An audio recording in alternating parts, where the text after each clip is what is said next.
morning, everyone. The time is 6:03. This is the 4th day of March 2025, and I call this board workshop for the United Independent School District Board of Trustees to order. The following board members are present. Rudy Gonzalez. Elisa Oliveros. Danielle Martinez. Javier Montemayor, there is a quorum present. Let the record show that this workshop has been duly called and that notice of this workshop has been posted in accordance with the Texas Open Meetings Act. Will everyone please rise for the Pledge of Allegiance? Pledge allegiance to the flag of the United States of America and to the republic for which it stands, one nation, under God, indivisible, with liberty and justice for all. Honor the Texas flag. I pledge allegiance to thee, Texas, one state under God, one indivisible. Agenda item number 3, public comments. Yes, trustees, we do have 3 public comments. The first public comment is by Sandra Llano. She's speaking on Cycle 12 after-school program. And just a reminder, each speaker will have 3 minutes.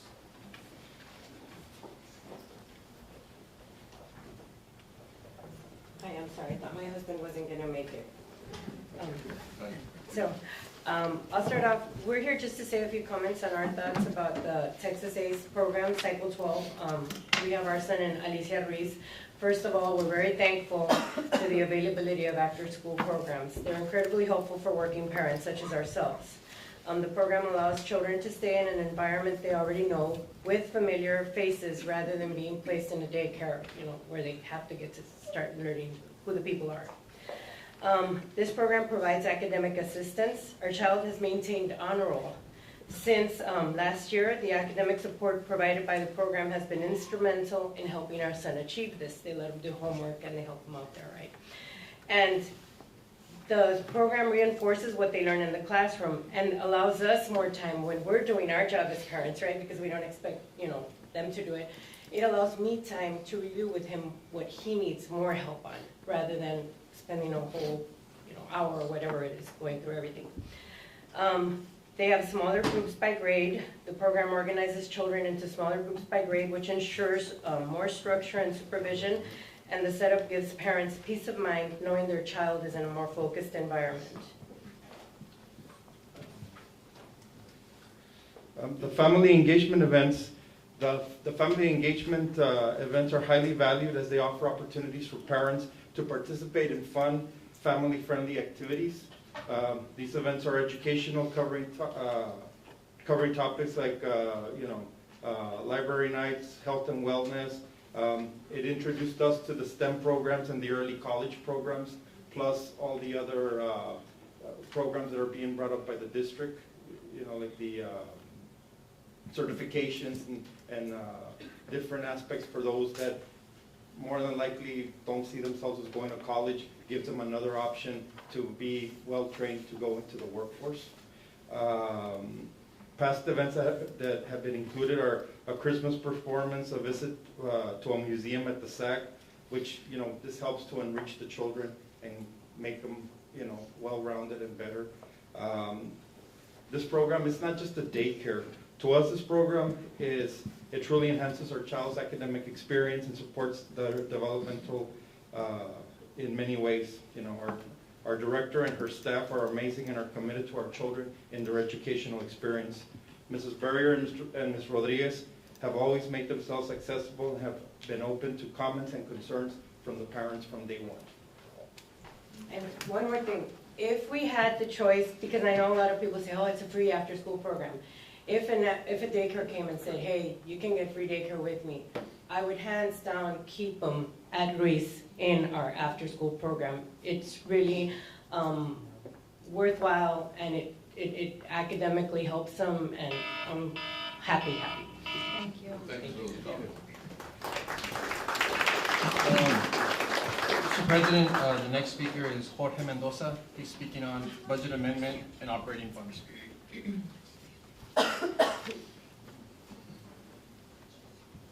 And he will also have 3 minutes. Good evening, Mr. President. Board members, Dr. Cruz. Okay, so I was just basically want to discuss on the 8.5 million. I did talk to Mr. Flores before, and he did tell me where they're getting the funds. My interpretation was that they were getting the funds from the debt service deal, and he told me they couldn't do it, so okay, I'm okay. I could never follow the 8.5 million of where you were getting it from August to now. My deal on this one, on the expenditures is, are these expenditures cost estimates through right now, or are these cost estimates through the end of the year of August of 25? I don't know exactly. I can't follow this schedule to see whether it's an estimate, cost overruns up to what period of time, okay? So, and basically on the operating funds also, at 9/1 projected funds, we had 108 million with an estimated deficit of 9.7, which our cash balance should be like 99 million at 9/1/25 based on what was provided, okay? But last time we were in a meeting, and on the meeting, I think January or February, I don't know exactly, somebody said that we only had 70 million. So that's a big difference between the 99 million estimated balance and our current balance. I don't know what's going on. That's a big balance. For me, I see like 38 million, like, wow, that's a big balance. Where's the, should we have a cash flow statement provided to the taxpayers, to the board members in order to figure out? I can't follow it, and I'm sure, I don't know, you guys can follow it, you guys know, but for me, it's a lot, big number, okay? So, and like I say, those are numbers that I get from what's being provided. I don't make up those numbers, I get it from there. And since working on budget numbers, and I see a lot of cost overruns and this balance of, if it's 38 million or whatever, then somebody's not doing a correct budget, okay? Who's doing the budget? Who's analyzing the budget? I'm not accusing them that they're not doing it right, but if we say 100 million, we're gonna budget, we should be spending 100 million, not 140 million. That's what I was used to, where I used to work. 40 million over, why? There has to be a why. Is it the new facility that we're doing? We didn't get reimbursed by the state? I don't know. But we should be able to know. Okay, thank you. Thank Thank you, you. sir. And the last public comment is by Letty Juarez, and she's speaking on 21st CCL program budget amendment. She will have 3 minutes as well.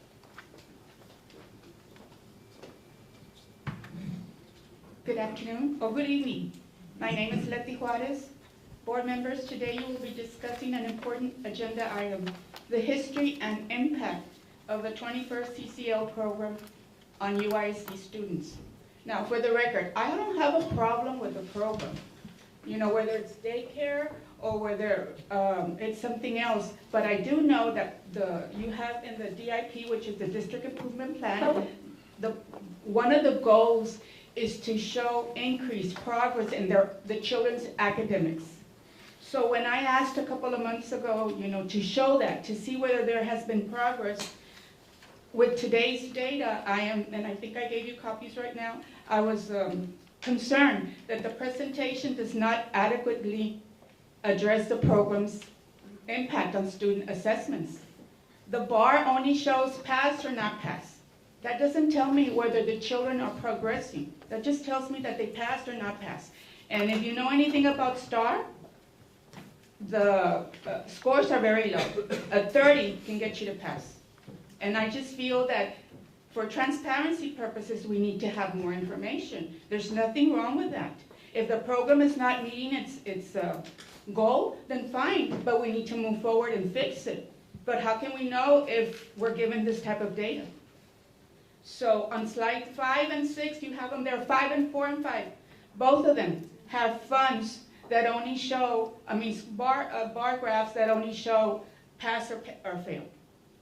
And so what I want to ask, and I have been asking this from the beginning, is more transparency. Just more detail, so that we don't have to be asking, or you all don't have to be asking questions, because it's already there in the report. And as far as and so that we can hold people accountable. And the people that we have to hold accountable, in all fairness, is Dr. Cruz and his staff. That's the way it works. It should not be teachers accountable, it should be up there accountable. And then the only other thing I need to say on the budget is, I don't know, Mr. Mendoza was talking about all these adjustments. I don't know if it has to, I mean, I'm sure it's got to do with a bunch of other stuff, but it also has to do with probably those positions that have been posted, the data evaluator and the media specialist. You know, and again, I am a teacher, and I've had a lot of calls from my friends telling me, really, a media specialist? We have problems in the school, and you're wanting another media specialist? And so I say, well, I think it's because they want to improve their image. Well, I just use your common sense. Be transparent. If parents call you, you call them right away. You don't wait. Be transparent in your financial. When you hire people, make sure you hire people that are smart, have a strong work ethic, and really care about the children, not this checkoff list. Thank you very much. There's no further public comment. All right, for the record, Michelle Molina is also present. Agenda item number 4, A, Alexander High School Superintendent Attendance Advisory Student-Led Project Updates. Yes, good evening, Mr. Montemayor, Ms. Martinez, Ms. Oliveros, Ms. Molina, and Mr. Gonzalez. Rebecca Morales, Associate Superintendent for District Administration and Student Services, for the record. As you know, this year, our Superintendent Student Advisory, each campus was given a topic, an issue, a problem that we have had in the district that we wanted to get some student input on. Last month, you saw United South High School's presentation on anti-vaping, and I'm very happy to announce that this month we have Alexander High School. So Alexander High School was given the topic at the beginning of the year to help us work on our bullying, anti-bullying. We know bullying is a big issue. Cyberbullying is a big issue with social media now. So their topic was anti-bullying and safety, and they have done some great things and have some wonderful ideas. And like we've mentioned, nothing better than hearing from our students. And we have implemented a lot of their projects, and we're still working on many more. So they're here to give you an update. So I want to introduce Regina and Maria. Welcome.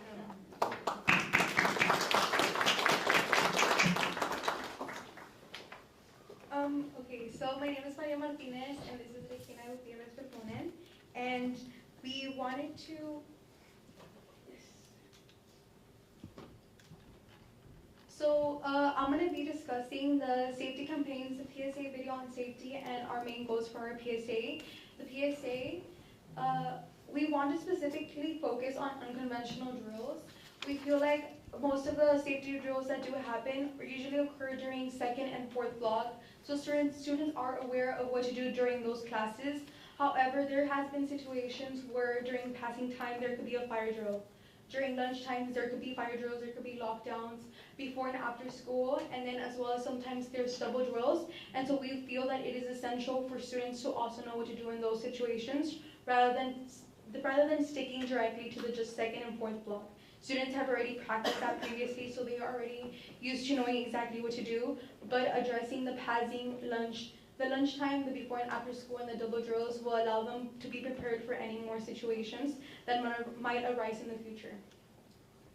Our PSA, we plan on doing a PSA video. The PSA video will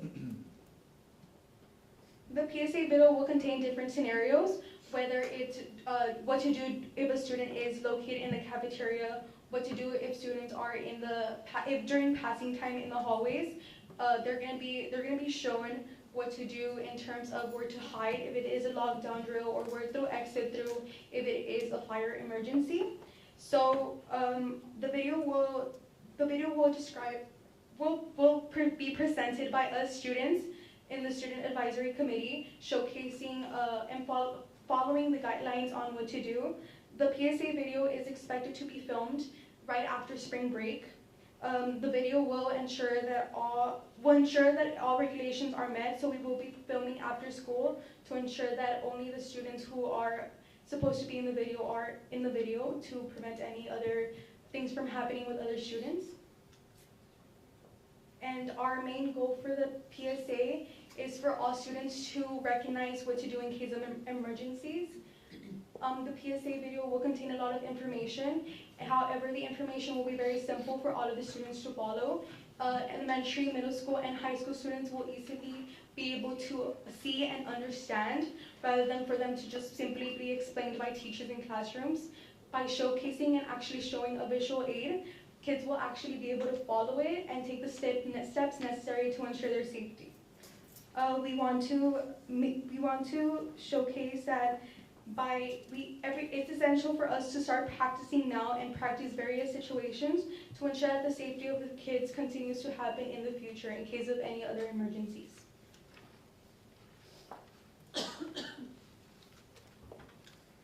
And now for the bullying component, because we know that bullying has been a big thing. So me and Maria actually used what we learned in our statistics class, and we took a simple random sample survey with our students because they felt more comfortable when it came from students. And we actually found out that over 93% of students believe that bullying is different from what it was 20 years ago, meaning that the videos that they've seen don't help them anymore. You can see as for the second survey, we actually did another one, and it says, do the bullying videos that the school provides, do you think they work? And over 57.7% said no, about 30% said maybe, and only 11.5% said yes. To further our research, we did just two more, and it was on, do you think bullying happens often or in small bursts? And most of them agreed happens in small micro communications and when we face each other. And then for our last one is, have you or anyone been bullied? We kept this survey private, so no one knew the names of these people. But as you can see, over 84% said yes. And these were well over a good population of the Alexander student body population. So when it comes to safety, we really want to prioritize on changing the narrative of how we see it, because most of the students think it's different now, and we don't know, and they don't know how to deal with it. So when Alexander, how Alexander wants to tackle this is that we want to change the narrative when it comes to showing it. We want to do something similar to the PSA video after we do the safety video, just showing a video on how the new scenarios and how those micro moments actually arise, because those micro moments happen quite often, leading to bullying overall. And we want to address the needs of our students and when it comes to bullying in the new age, especially with technology, AI, and other stuff. So we want to focus. Last semester we had a video on fentanyl that was required by all our second period classes to watch. So we want something similar to that, because that made the whole school watch the video. So we knew that all students were able to understand and communicate what they felt in the video in fentanyl, and that's something we want to do when it comes to bullying. And this is kind of our main goals for when it comes to the video, showcase the then versus now and how it's changed and how you can actually compact it now. And then we want to showcase student stories and testimonies. Obviously these would all be private and no names would be shown or voices, but we do want the students to see that it does happen within UISD. It's not just something that happens in movies, and how that has changed from truly, getting into fights to truly more technology-wise. Thank you. Thank you. I want to add that they had a huge district-wide event back in November to kick off their project during Kindness Week.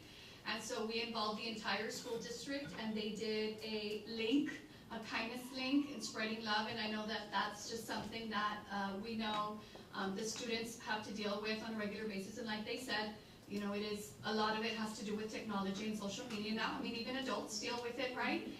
But at the end of the day, we need to make sure that our students have a voice in this, and they have some great ideas, and we're supporting them throughout, this campaign. And the idea is that this continues. Some of our students are seniors, and they're going to be moving on.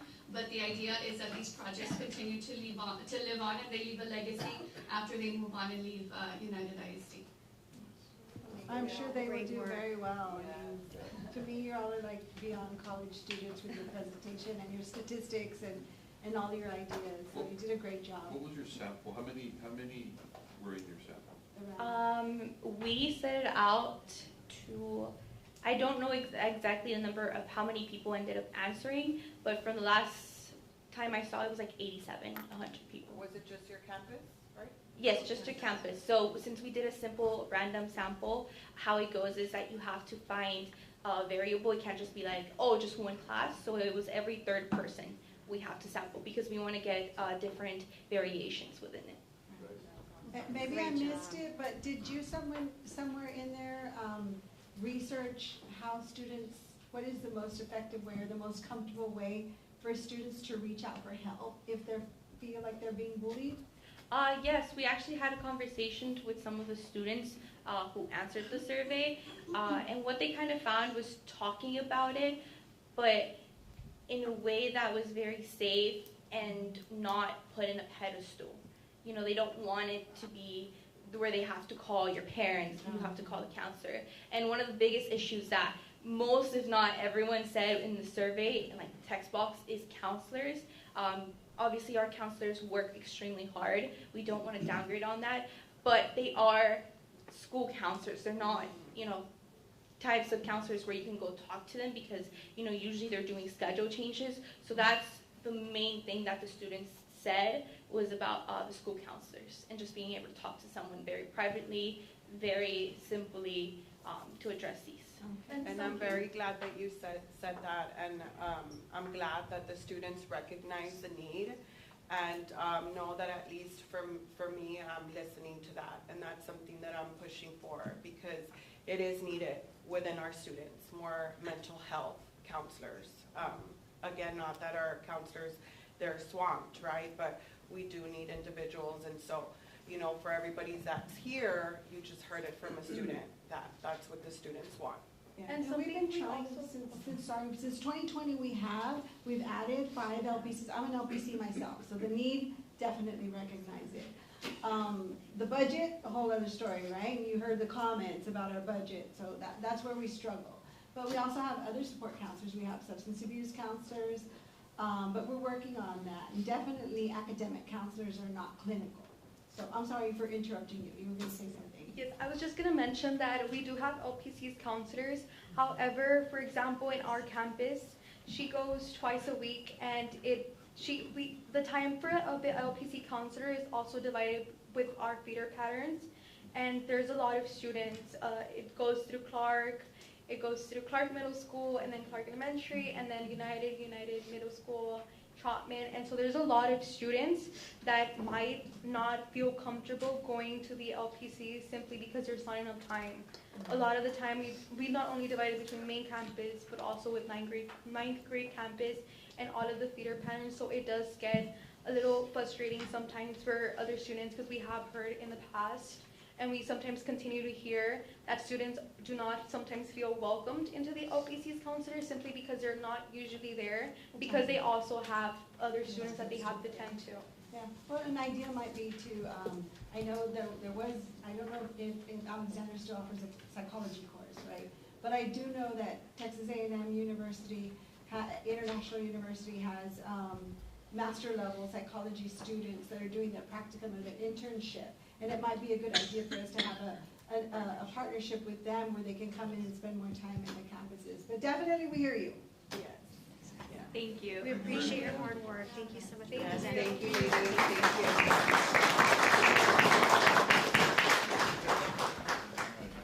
you. B, review of legal policies in Texas Association of School Board, update 2024.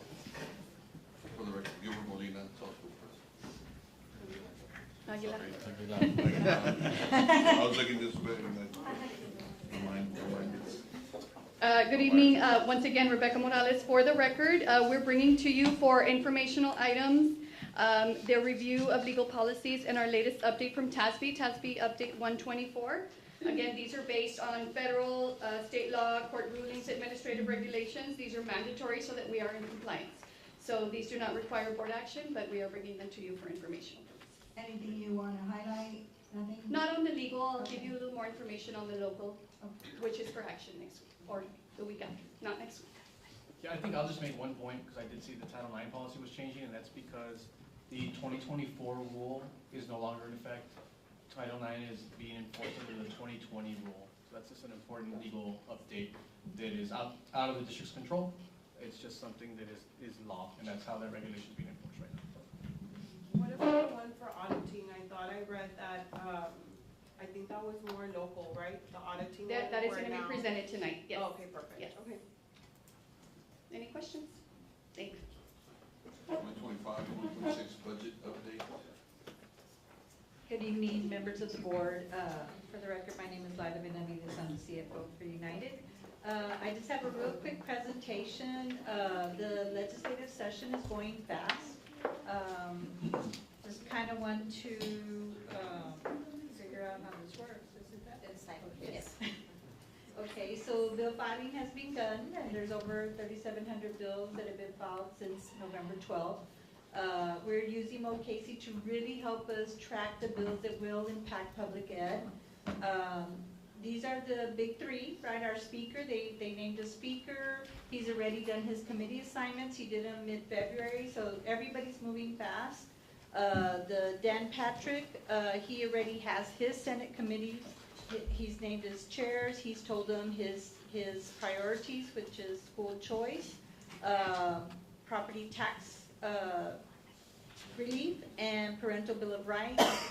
And then, of course, our governor, he himself declared an emergency item of school choice. And so really when we're looking at all the bills that are coming, there's two bills, one in the House and one in the Senate, and both have to do with education savings accounts or vouchers, right? So they're all working on that. And just to introduce the people that are gonna kind of be our future for the next 2 years, you're looking at the House Committee on Public Ed. Brad Buckley is Brad Buckley is the chair, and he is the gentleman that we had an opportunity to meet with and to share our legislative priorities.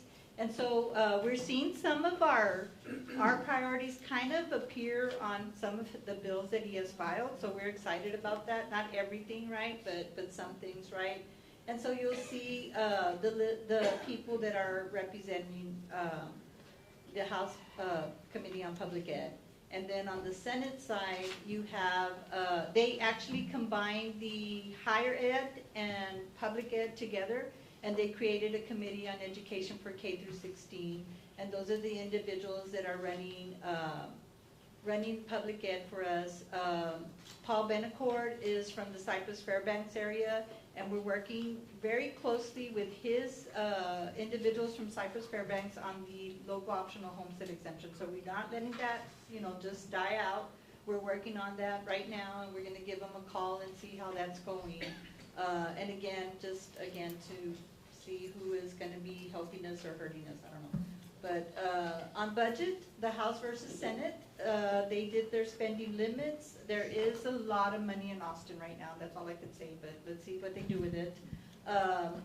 The current funding shows that they are expecting to pay for expected enrollment and increases, but what we're looking for is specifics like basic allotment. Are you going to give us more money for special ed?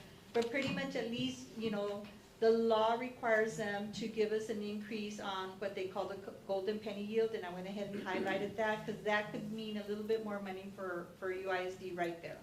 That's not tied to anything, so we'll be looking at that, and Sam works with Mo Casey. They start running numbers for us, and they'll incorporate these two golden penny issues into their template.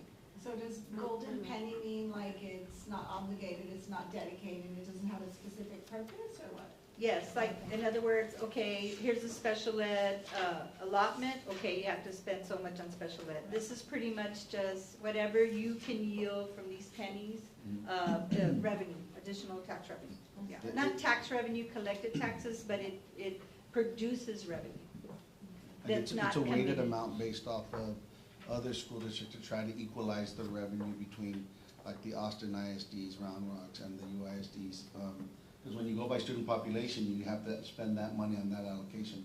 These golden pennies try to work the formula to kind of give the state a more balanced approach on how they fund all school districts. Make them more equitable. More Yeah. equitable, yes. Yes. Thank you, Sam. So other possible funding increases, we've seen the House propose almost 2.5 billion in increases to public ed, or 5.8 for the biennium. We have seen some reference to increasing the basic allotment, and just some specific amounts. They're talking maybe an increase of $220 basic allotment increase. For somebody like us at 37,000 ADA, that's about 8.3 million. But there's a caveat where they're saying, okay, this gain, you need to use, it used to be 30%, but now they put into the law or the bill that we need to use 40% of it, or in our case, 40 is 3.2 million, for compensation. So right away, they tie our hands. They tie 40% of the money and not really saying, okay, y'all take care of what you need to take care of. On the Senate side, they're not talking about specific funding. They're actually just saying, we're gonna give you money for teacher compensation. And they actually have, they have an allotment. And what they've talked about is the rural districts will get more per teacher than districts that have more than 5,000 students. So we've seen some bills where they say something like, if you're more than 5,000 students, for your teachers that are 3 to 5 years, you know, 2,500. And teachers that more than 5 years, you know, I think it's 5,000 or so. But again, it ties our hands that any money is gonna go all to that. So we have to be careful of what they're putting into the bills. Not that we're not for teacher compensation, right? So now what happens is they get both those bills and they try to find a middle ground. You know, they try to say, okay, we all want teacher compensation, right? Okay, so let's find a middle ground. So that's what we always, we have to be keeping an eye on. They all want property tax relief. They want to continue to fund the property tax relief they gave to our taxpayers. And so they're putting money for that. And they also want to extend some property tax relief and add an additional 40,000. This is on the Senate side, to add 40,000 increase to the homestead exemption. Remember last year it went from, the state was 40? 40 to 100. To 100. So if you had a home that was 200,000, you exempted half of it. In this case, it went to add another 40,000, like it's gonna be 140,000 exemption. So again, they're supposed to make us whole, right? Because then we can't tax those values, right? And so they need to calculate what that's really gonna cost. But both Senate and House and the governor want some kind of property tax relief, so something's gonna happen. I know the state was gonna pay a portion of it, right? Have they come through yet or not yet? They go Okay. with It's called the hold harmless calculation. So this is the first year that this has happened, that we've had such a major jump, because before it was 25,000 and it went to 40. And so we could do the math and we could kind of get close to their number. Now that we have the dust has settled and we went from 40 to 100,000, it's very hard to see that, let's say we lost, you know, $75 million in local tax collection, and to see our state revenue jump by 75 million. It's increased, but right now I don't want to tell you that it's not dollar for dollar, but it's not calculating dollar for dollar. We're working on that to see if that hold harmless is not going to be 100%. It may be 50, 60%, hopefully 70%. You would have to see these formulas. It links you to another spreadsheet that links you to another calculation that links you to another one. And as every link goes, you start realizing it's not really a dollar for dollar. This year we're doing it for more, it'll be.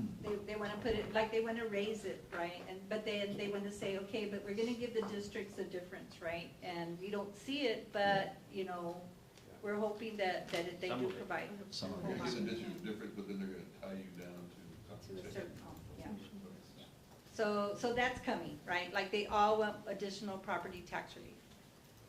School safety is a big topic, right? So we're hoping we do get some assistance for school safety. Again, vouchers, it's a big topic. Again, it's an emergency item by the governor himself, and so both chambers have a bill. The Senate, you know, the Senate is probably more giving, right? Because they don't quantify the people who qualify for these vouchers, right?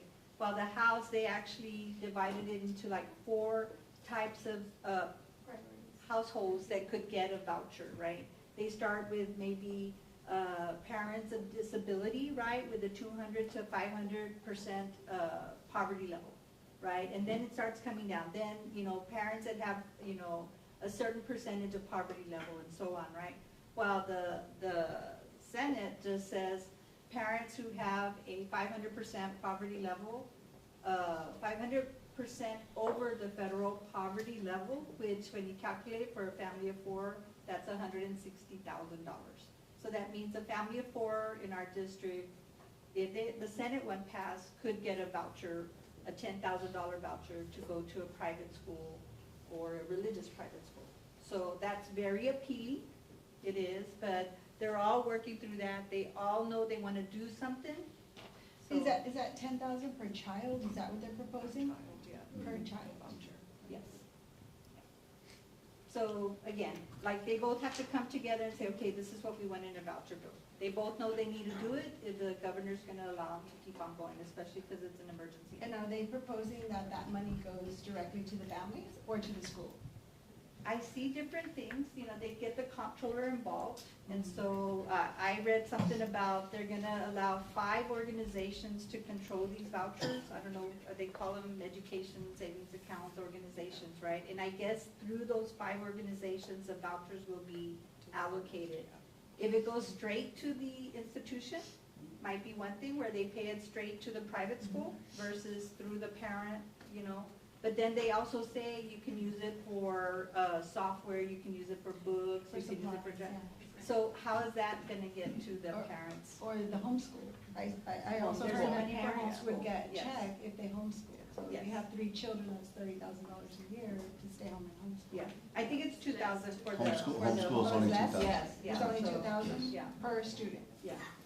And then on the Senate, on the House side, you'll see something like they need to, the private institution needs to have some norm referenced assessment. Not STAR, but a norm reference assessment, I don't know. The California Achievement Test, I don't know.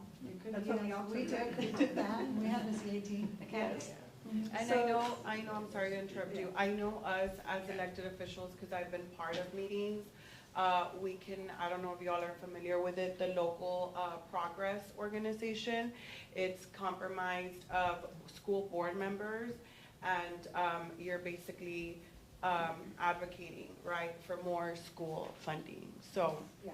I know that organization, they're looking closely at these vouchers, right? And with the information that they're being provided, it looks like it will be passed, right? Yeah. And so as elected officials, right, we can advocate for more school funding throughout this, through that organization, sorry, my allergies, through that organization, so. But it looks like it is gonna Yeah, pass. something's gonna pass, Yeah, and they it's gonna did pass, have, but we don't know yet they did what, have a for sure. committee meeting, but the way their committees worked is, the first ones are always invited testimony, like, you have to be invited to go talk, and most of the individuals that were invited were pro vouchers, so anyway. And so I think us, the district, it might not really affect us that much, because there's only, several private schools, right? That's what the organization is, forecasting, that it might not affect us that much, but still, right? Yeah, we it's have to good prepare. I mean, prepare, some of yeah. our private schools might expand, Yes, right? yeah. Or we Yeah. have more Or moving we into have town. more moving Yeah, into or some town, moving into town. yes, Yes. they're the homeschooling. But we see the writing on the wall, right? It's something's gonna pass. Something's gonna pass, but we'll keep an eye on that. And so this is a little bit on the vouchers. There's that 10,000. This is a Senate bill. Very, very nice. You see that income eligibility would be 500% of the poverty level, and there's 160,000 for a household of 4. The homeschoolers, the 2,000, and the eligible students, 10,000, and students with disabilities would get 11,500. So it's income based, not just anyone can get it, the voucher. Well, it's 160,000. I mean, it's fair, right? I mean, it's a high fairness. It's very, very giving, like you said. Yeah, yes. Very nice. And then just some other, there's they require a norm reference assessment or STAR, which I don't think the private schools would do that. and then the amount of how much it'll cost, so. And then property tax relief, we talked about that already. And then here are so the House kind of started a little later than the Senate, but the House is going fast. Look at the bills filed by Buckley, school finance, vouchers, and assessment, and we're all keeping an eye on everything that's coming out. But pretty much, we know there's a long way to go, and that, again, there's a Senate bill and a House bill, and they need to bring them together. They do a joint House bill or something, they start adding JR to some of these bills, or I don't know what, but I'm not a government major, so I really don't know. But we start keeping an eye on the bills that are gonna affect us. And we'll keep on bringing you, I think next month, we can share with you, we have a projected enrollment. We're starting to do staffing based on our staffing guidelines, and we'll share that with you all next month. So we'll start finding, sorry. I mean, right along these lines, but switching a little over to federal, have you heard anything about any cuts in federal funding for The only thing is that they finally named a Secretary of Education, and I think we read something earlier today that she said, right, she stated that they would not be eliminating Title I. Okay. That's Yeah, what I was but worried I don't about. know if anything's come for other programs. I don't know if you've heard anything else. No, Yeah. but, I mean, there's something happening tonight, right? We'll hear Oh, something tonight. yes, yeah, so, yeah, so we're gonna keep on moving forward because there's hopefully 40,515 kids showing up next August. So. Yes, Yes, that's right. okay. Yes, thank you. Thank you. Thank you. I do want to add, we have been working administratively, visiting and reviewing with Human Resources all our staffing. And on March 22nd, we'll be providing a very comprehensive state of the district in terms of finances. Hopefully, we'll have more information in regards to what's happening in Austin. Maybe perhaps even get some more some financial templates to see how this basic allotment will assist us. I understand, teacher pay raises all along, but all of the, the bills that are happening do see, quite a robust message that teacher compensation is something that Austin is looking at. Thank you. The presentation discussion on the CTE program overview update and veterinary science program. Good evening, members of the board, members of the audience. My name, for the record, is Dr. Angelica Sanchez, and I have Ms. Claudia Gonzalez, our CTE coordinator, who also oversees CTE and some of our early college programs. So today I'm going to go over a little bit of the programs that not so much that we offer, but how our students are completing the programs and some industry-based certification percentages as well. And I'm also going to be presenting on some information requested by Ms. Molina on the veterinary program.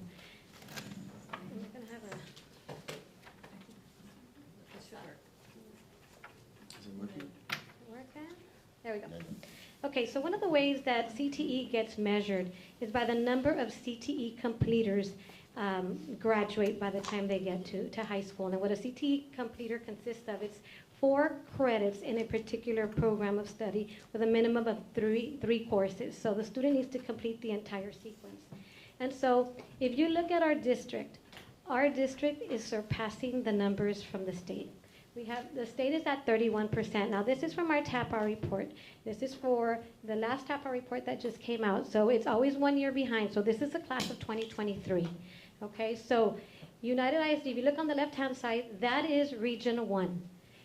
If we look at the number of students that are graduating over 1,500, we are at 75% of students going through a CTE program. Okay, so I wanted to know, okay, well that's Region 1. We are the biggest district in Region 1. I wanted to know how are we doing in the state with comparable districts that are graduating pretty much the same number as us. We're still at the top with 75%. Brownsville, 63%, followed by Socorro ISD. Now, I was still curious, and I went, all right, well, how is Houston and the bigger district that have bigger programs? Houston, that graduates 12,000 students, they're at 19%. And Dallas, who graduates 9,000 students, is at 24%. So we're doing extremely well, and I'm going to get to why we're doing extremely well. So let's look at the trend.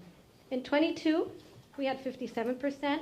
Then the 23 is what we're talking about. These were my internal numbers. At 74, the state came out at 75. I was happy with that. And then I'm projecting when we come back in the fall, we get our next chapter report, that we're going to be close to 79. I'm hoping 80. I'm pushing for 80, you know. So we're a little off, I mean, just very little, give or take.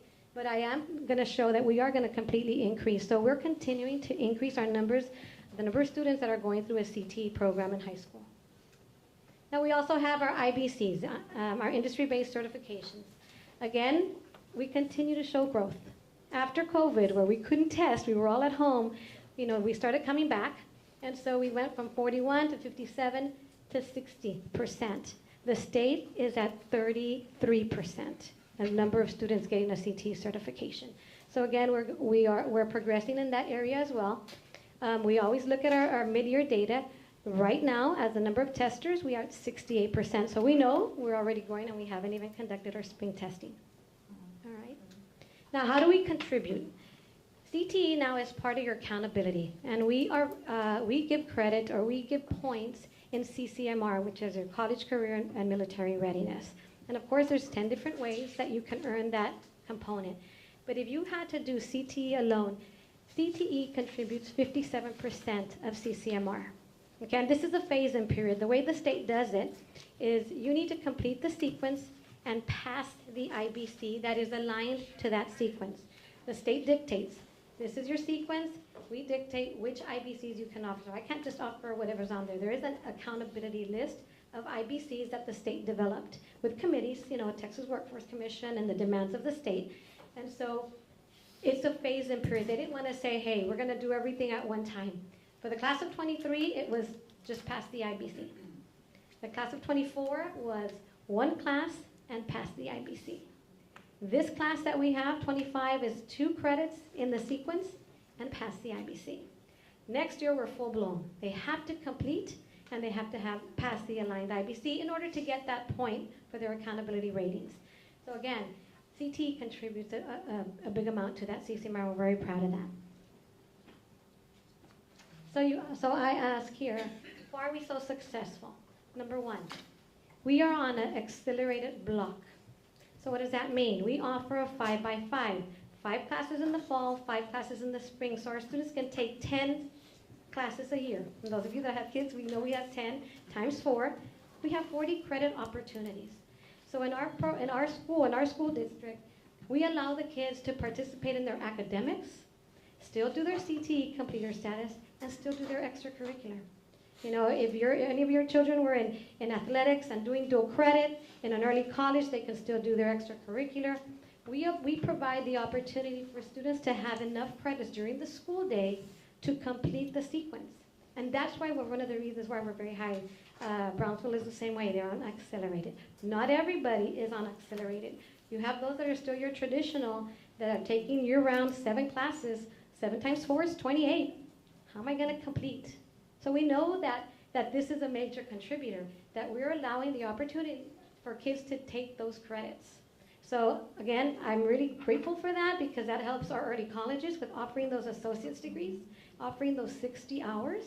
That allows these students to not only take, you know, their FFA and all these programs while in high school, still take their AP and still be in their extracurricular during school. Because I can tell you right now, we didn't have that.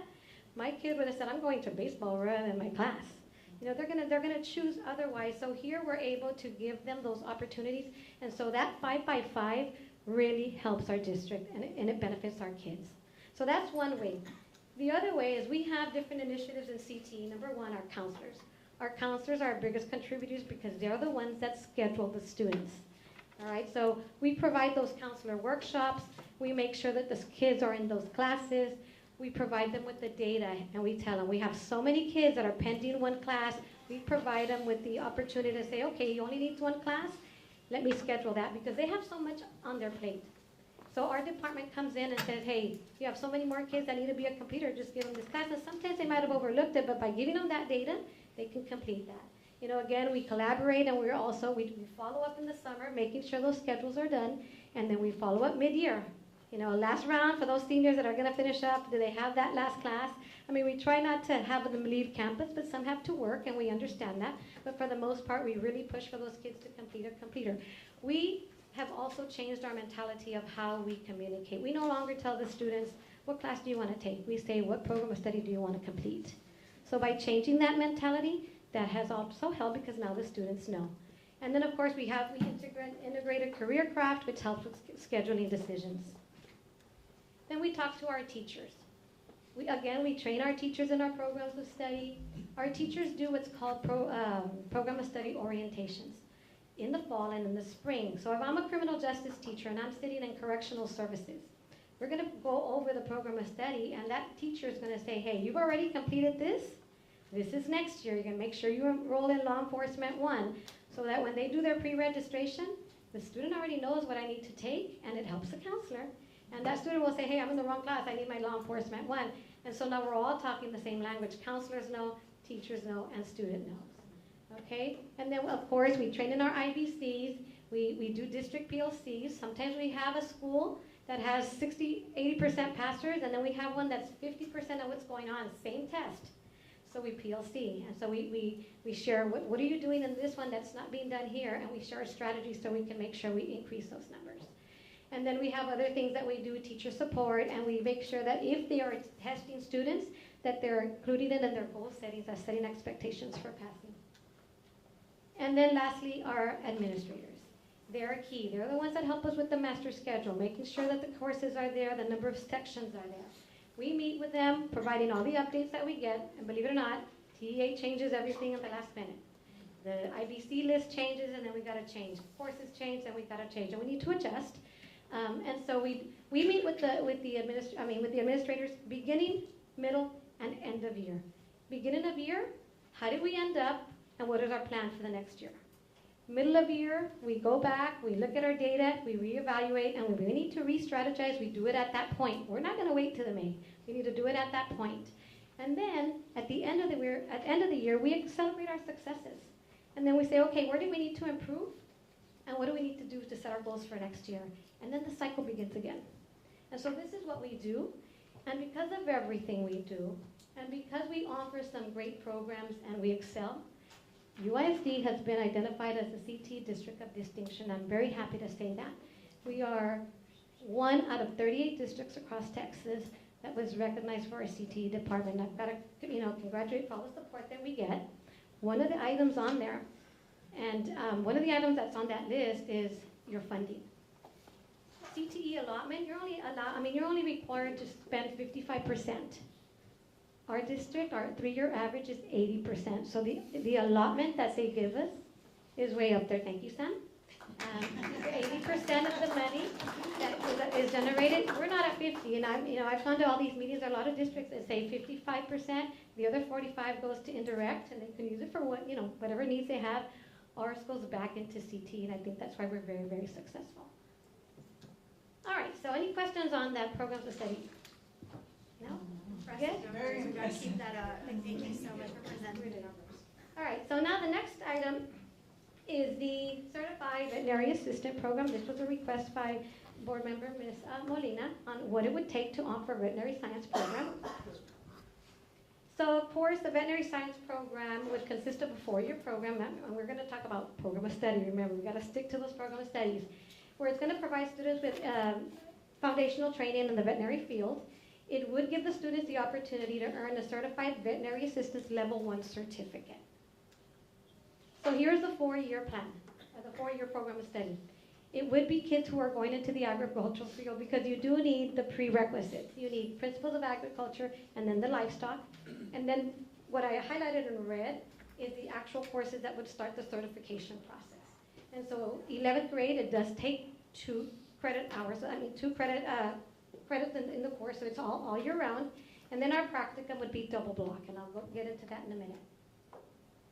So the goal of the program, of course, to make sure that by the time they graduate, they're going to be a veterinary assistant level 1 by the Texas Veterinary Medical Association.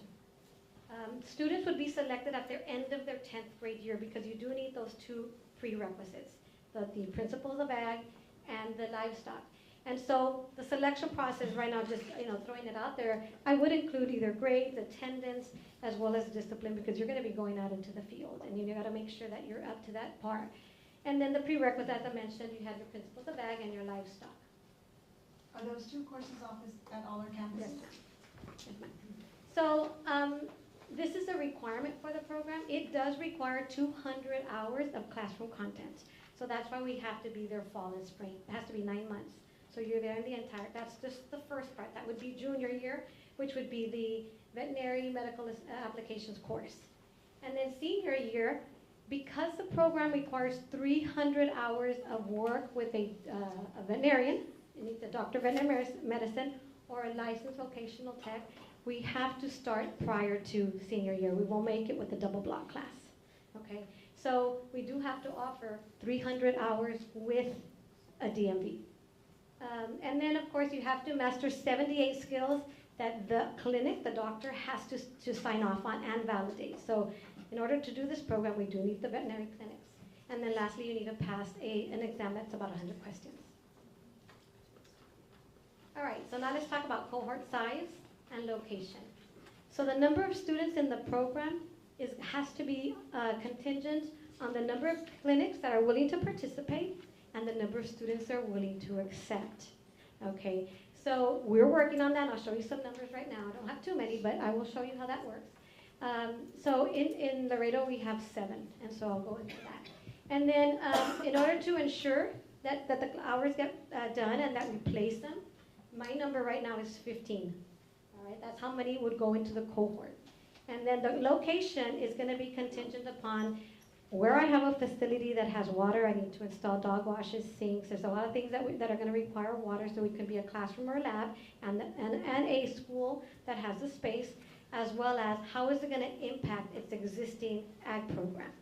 Because when I went through the numbers, kind of to give me an idea, we have a district, for example, a campus, for example, that has only 46 kids that meet the qualifications, assuming I would start it next fall. Well, if I put 15 kids out, I'm leaving their ag program with only 30 kids, so I'm going to impact their ag program. So we have to look at different aspects to see what campus would be the appropriate campus to put this program at. So they couldn't be in the ag program and going this route? You won't have enough, well, because you're already doing those two, and then you have, and then you would have to, they could still do their FFA and their animals and everything. Yeah, I was gonna say, because does the ag track offer a certification? Yeah, they do. They do animal science certification. Oh, yeah. They can still say that. They can still show their animals. They can still participate in the Future Farmers of America. They can still do all that. But their sequence would be this. Those kids that are not in this would go the animal science, what we already offer at the campus. Okay, so they would still have it. Per campus? 15 per campus? No. 15 total. You know we're all gonna be fighting about which. I know, and I want to put it up there for that reason. Yes, that's exactly. Everyone's going to be fighting for that. The ideal. It is gonna be Alexander. We'll have a rotation every year. I knew that was going to happen. So let me ask a question. So then these 15 students are gonna be selected from the whole district, right? Or they're just gonna be from So that our one? practice, the only time we pull from is you're in a magnet or you're going to an early college. Okay. We don't practice, if you don't have the automotive here, you can go to that school. We don't practice that. It's just that. I have a solution for that, but we'll talk about that later. But, one of the things that we do is wherever it's at, that's what's going to feed from that campus. Oh, okay. Yeah, if not, across our district, we have 30 programs of study across the district. But when you look at individual, we have 21 offered here, we have 18 offered here. Alexander is the lowest because they were never built for a CT program. We just built our ag program. They have just classrooms. We have no shop, no automotive. We have no facilities for that campus because it wasn't built for that reason. So we get this one, so we're gonna get this one. So let's say like at United High School, right? Like what CT programs are being offered there? We have quite a bit. We have a lot of CT programs. We have 21 different CT. We have culinary, criminal justice, education and training, IT, health science. There's 21. There's a lot. Yes, Okay. and it's in our website. Okay. You can go to the catalog, and I have the catalogs by campus, so you know exactly. That's where we share with our parents. If you want to know what your high school offers, go into the website, and we have everything that is offered there. So the parents can go on the website and they can say, so let's just say scenario, right? Let's just say my son is going to high school, right? Does he talk to the 8th grade counselor? Do they talk to the freshman counselor, or what's the process? So in 8th grade, we have a college and career readiness course, and that is where they select their endorsement. To me, it's very early. You know, yeah, they hear gaming, I want to go into gaming. You know, they don't really know yet. So in the 8th, we start in that class, and then we promote our programs, right? But they select their endorsement as early as 8th grade. That's a requirement by the state, okay? Then they go into the freshman campus. But at the freshman campus, we don't start at the freshman. Our programs really start 10th grade year. I would love to have a health science teacher, every program of study a teacher at the 9th grade, but that doesn't happen. Only our magnets really start at the 9th grade.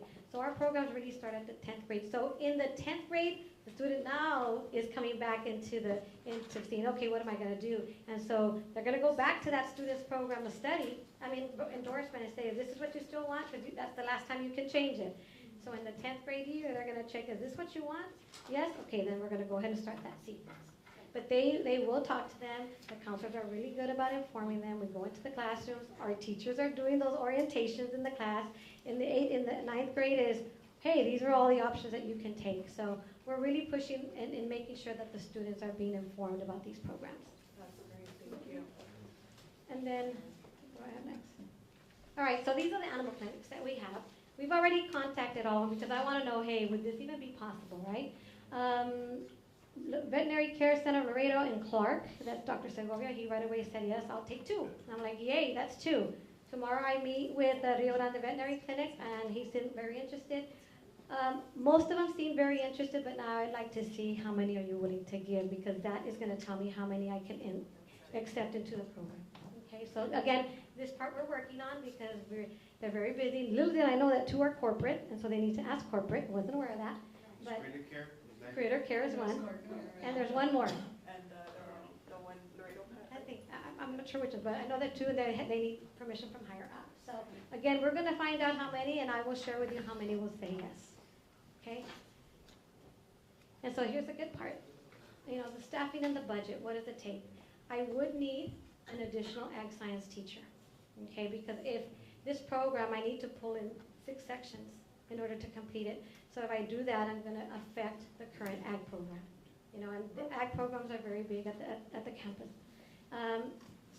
Student training materials, it's about $3,600 a year. The teacher resources, there is a training for these teachers in Houston. So the teacher would attend that and then do their annual updates on that. That would be about $3,000. General medical supplies, grooming supplies, and consumables, $4,500. The exam is $145. Again, I'm just using 15 students, you know, just to estimate. That would be $2,610. And then the actual equipment and furniture and everything that would run, I think, a one-time cost of $33,200. But that's what our Perkins funding is for.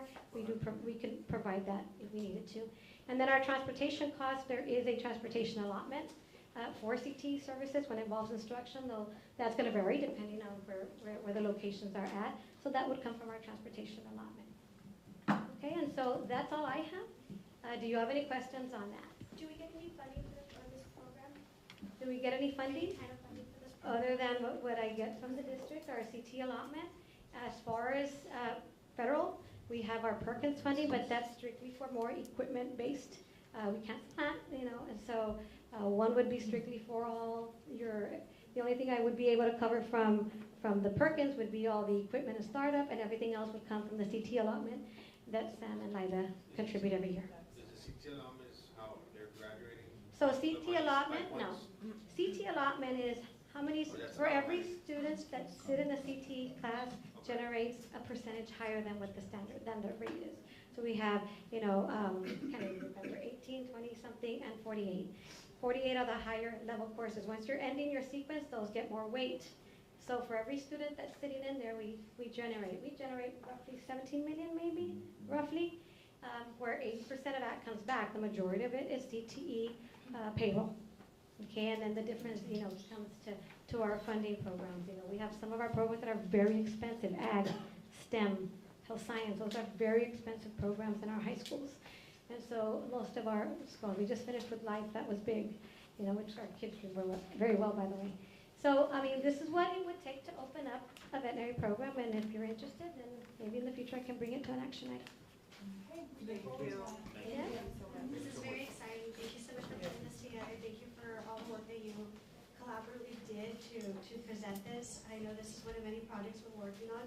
And again, we listen to our students. We know there's only one program in Laredo, and we don't want to lose our students to that one program. But again, it's very limited space, and we want to offer something that even, sure, if we get to offer this program, I really hope we do.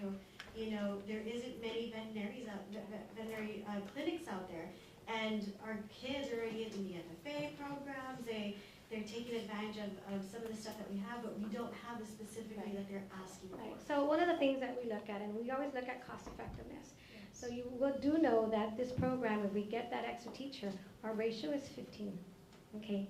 So the max this teacher would give you in 2 years is 30 kids that they're, at 6 sections. The other 2, they would help the campus. So that teacher is going to give you service 80 students at that campus. Our regular ag teachers service 200 to 240. You're okay with that, which I am, but because it costs. Just know that when we do our numbers and say, hey, your numbers are low, I can't do anything. That's the amount of kids I can put in there.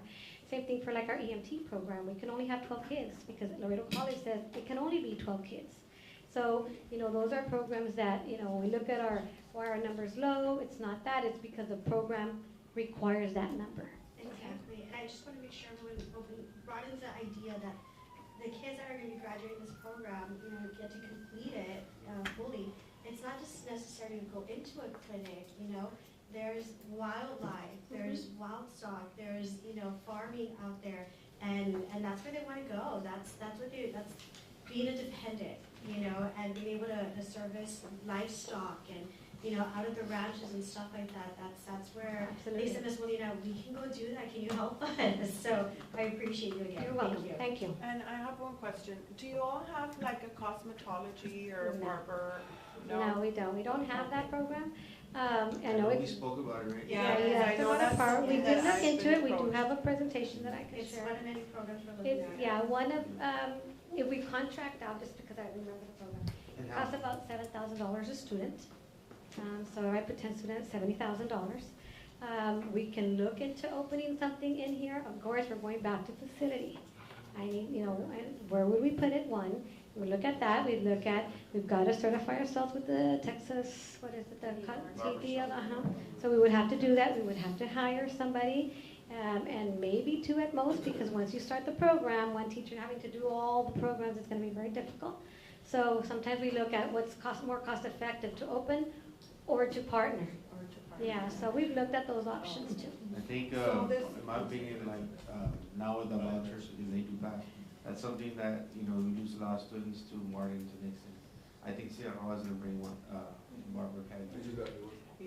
So, I think all the barbers come from the I south would area. say y'all willing to fund it and y'all give me the space and teacher, I'll do whatever you want. So the opportunity there too as well is that you get to open it up to the community. And now you're generating revenue. Yeah, and that's what allowing it your is. students Same to thing with the grow as veterinary program. practice. I was speaking to Katie ISD. They've been doing the vet for 10 years. Every Friday, they bring in those animals, they group them, they wash them. The employees bring them there. While the students are learning on how to handle them, they're making money off of that. It's so limited in Laredo. They have to go to San Antonio in case they have an emergency or they need to see a vet.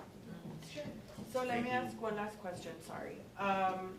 So let's just say, I know you were mentioning facilities, right? And you mentioned partnerships. I know I graduated from the Alexander Magnet School, so I remember the bus would pick us up at the high school and take us to LMC, and that's where we would do our practicum per se. Is that something that We're this still doing program that. Yes, does? that's Okay. for the transportation. The transportation It'll take them, allotment. yeah, we do. We do have some students right now that are in the health science that are going, but we would have to give the opportunity to the kids that are in the vet program. If they're willing to do all 4, great, but because they need to do the hands-on as part of the requirement for certification, then yes, but we still do that. Okay. That's where the transportation costs come in. Transportation.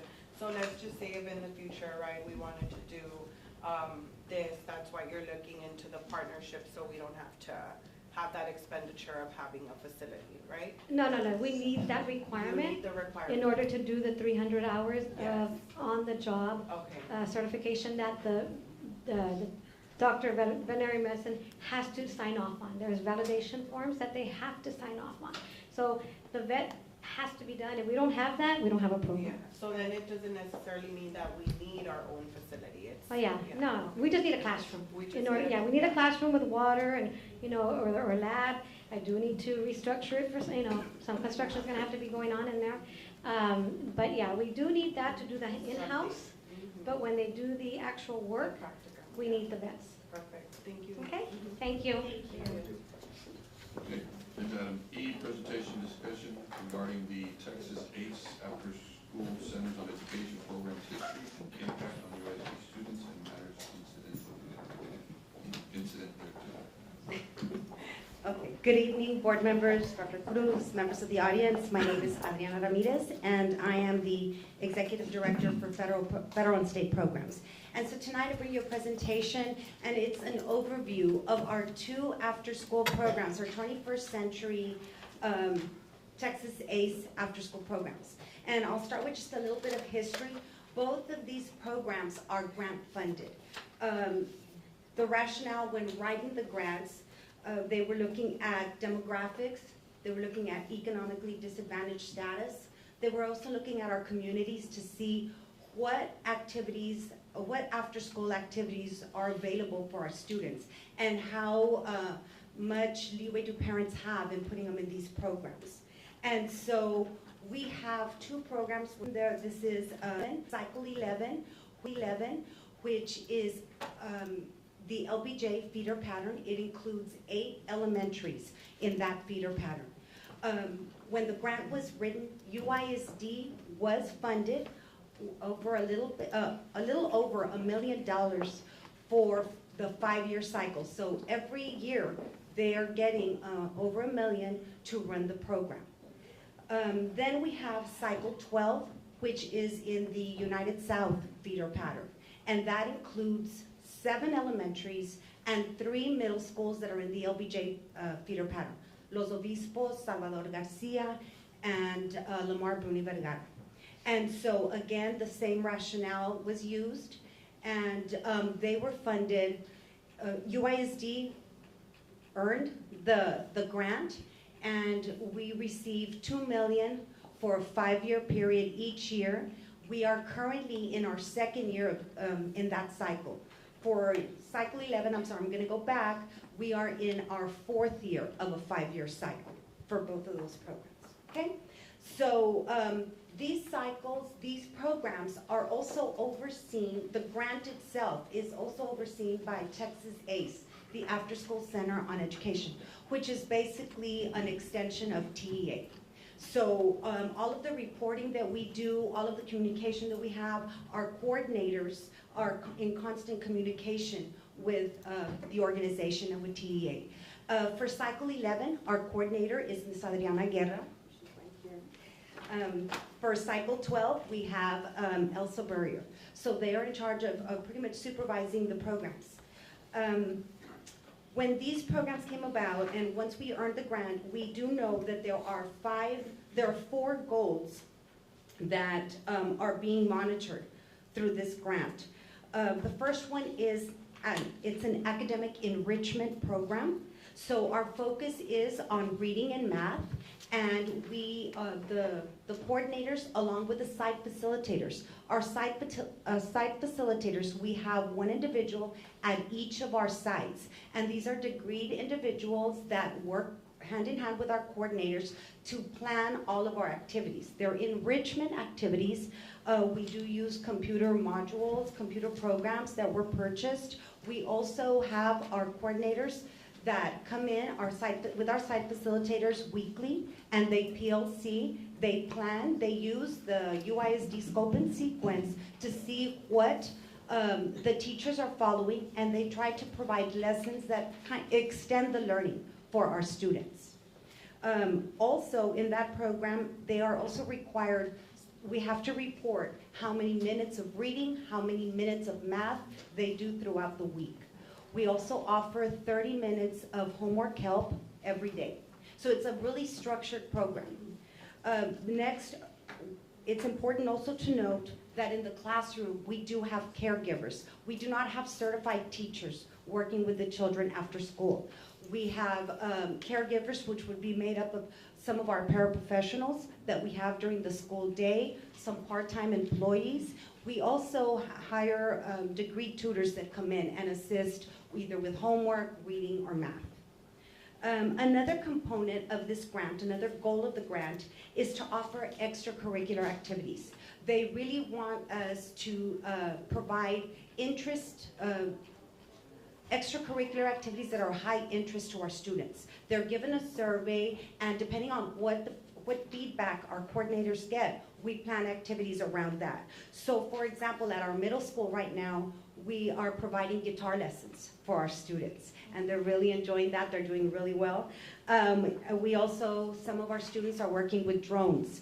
In the elementary, they also work with Legos. We try to bring in different types of STEM activities.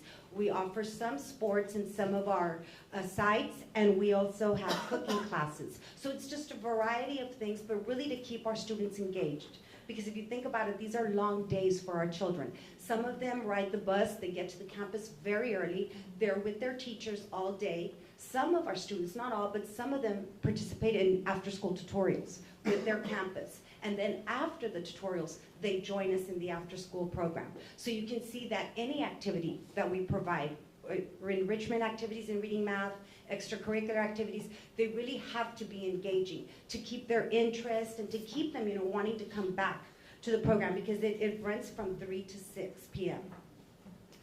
Another component and another goal of our programs is parent engagement. We are required to have at least minimum 1 parent engagement activity per site. And we're required to have a certain number of parents coming in to our campuses and engage with our students. We have a college readiness component as well. So even though they're young, we're trying to get the interest and the idea, the awareness of higher learning.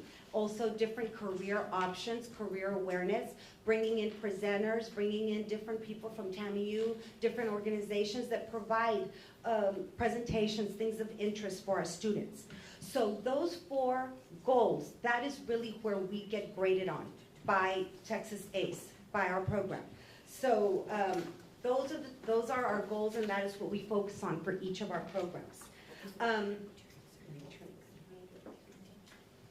If you see here, this is a sample of our dashboard. These are things that we are communicating with TA, Texas ACE, and our site facilitators have to be inputting information on a daily and even on a weekly basis. For example, student enrollment. We have to have a certain number of students enrolled in each of our programs at each of our sites. We also have to have, along with that, not just enrollment, but also attendance. Our students, every student has to meet a certain amount of days in order for them to count for our program. For cycle 11, we need our students to be there 45 days. For cycle 12, they upped it, and we need our students to be there 60 days. But remember, these are after-school programs, so things happen. Families move, children get sick, something changes in the family dynamic that they can no longer bring them. So, we have to be ready for that, and we have to continuously be working with our students. If you look at the chart and you see the green, anything on our dashboard that is green, it tells you that we are on track. If it is yellow, it's giving us an alert. That's something that we have to be careful with. Or if it's red, means that we are definitely not on track and we need to move. On student participation, if we do not meet our numbers, we are subject to get maybe a deduction in funding or to lose a grant altogether. So that's something that we definitely do not want to do. We want to make sure that we are meeting each component of our grants on a weekly basis. So when we bring our parents in, it is a commitment also on their part, because they're signing their children up, and we talk to them about attendance and what's required for attendance. So it is a commitment for them, and I think really it's all of us working together. It's our caregivers in the classroom that are providing that nurturing environment for our students, the support with homework help.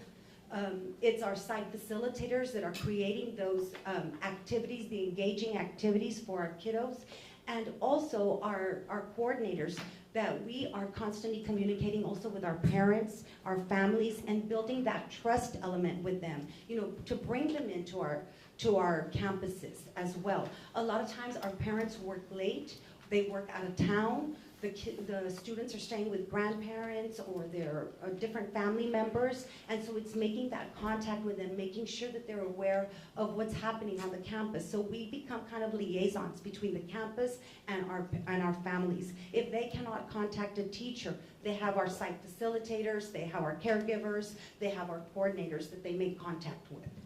So you're on a 5-year cycle, and these are grants. These are grants. And with They're competitive grants. That's even better. Yes. I mean, it says a lot about you and your program. I know that if you have a grant, you're monitored. Yes. By a monitor who's ever assigned to our site. So they come in, because we were questioned during public comment about, this being kind of vague information. But I'm sure that that monitor comes in with a fine-tooth comb and looks at all that progress and sees, because if they didn't, they could stop our funding at any point in the cycle. Yes, as a matter of fact, this dashboard, that's one way that we communicate with Texas ACE. But at the same time, we have a monitor that will come in. They come in 3 times a year. They'll come in once in the fall, once in the spring, and they also come in to visit in the summer. We do not know what site they're going to be at, but they will talk with our coordinators. And when they come into our campus, they're there early because they want to see how we run our procedures. They want to know from the time the students walk in, how we are running the program.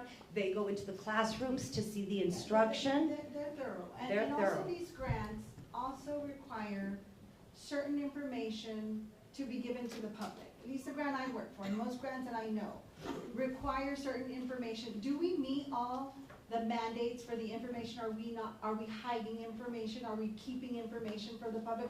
Are we being vague with the information that we provide? No. According to any monitor that's come to monitor this grant compliance? No, in fact, because of our success with Cycle 11 and Cycle 12, we're actually doing very well. UISD, we have director meetings, and our coordinators attend those meetings, and at each meeting, we have actually been applauded because they are doing so well. They have been very successful. Cycle 12 is in their 2nd year, and because they upped the attendance, it's actually a little bit more difficult, and so there's a lot of programs across the state that are struggling. They were already asked to present at their state conference in the summer. Cycle 11, they're in their 4th year, and they were leading the pack as well. They've already presented at the state conference because they were asked to do that. So if you look at the information, it is all on the Texas ACE.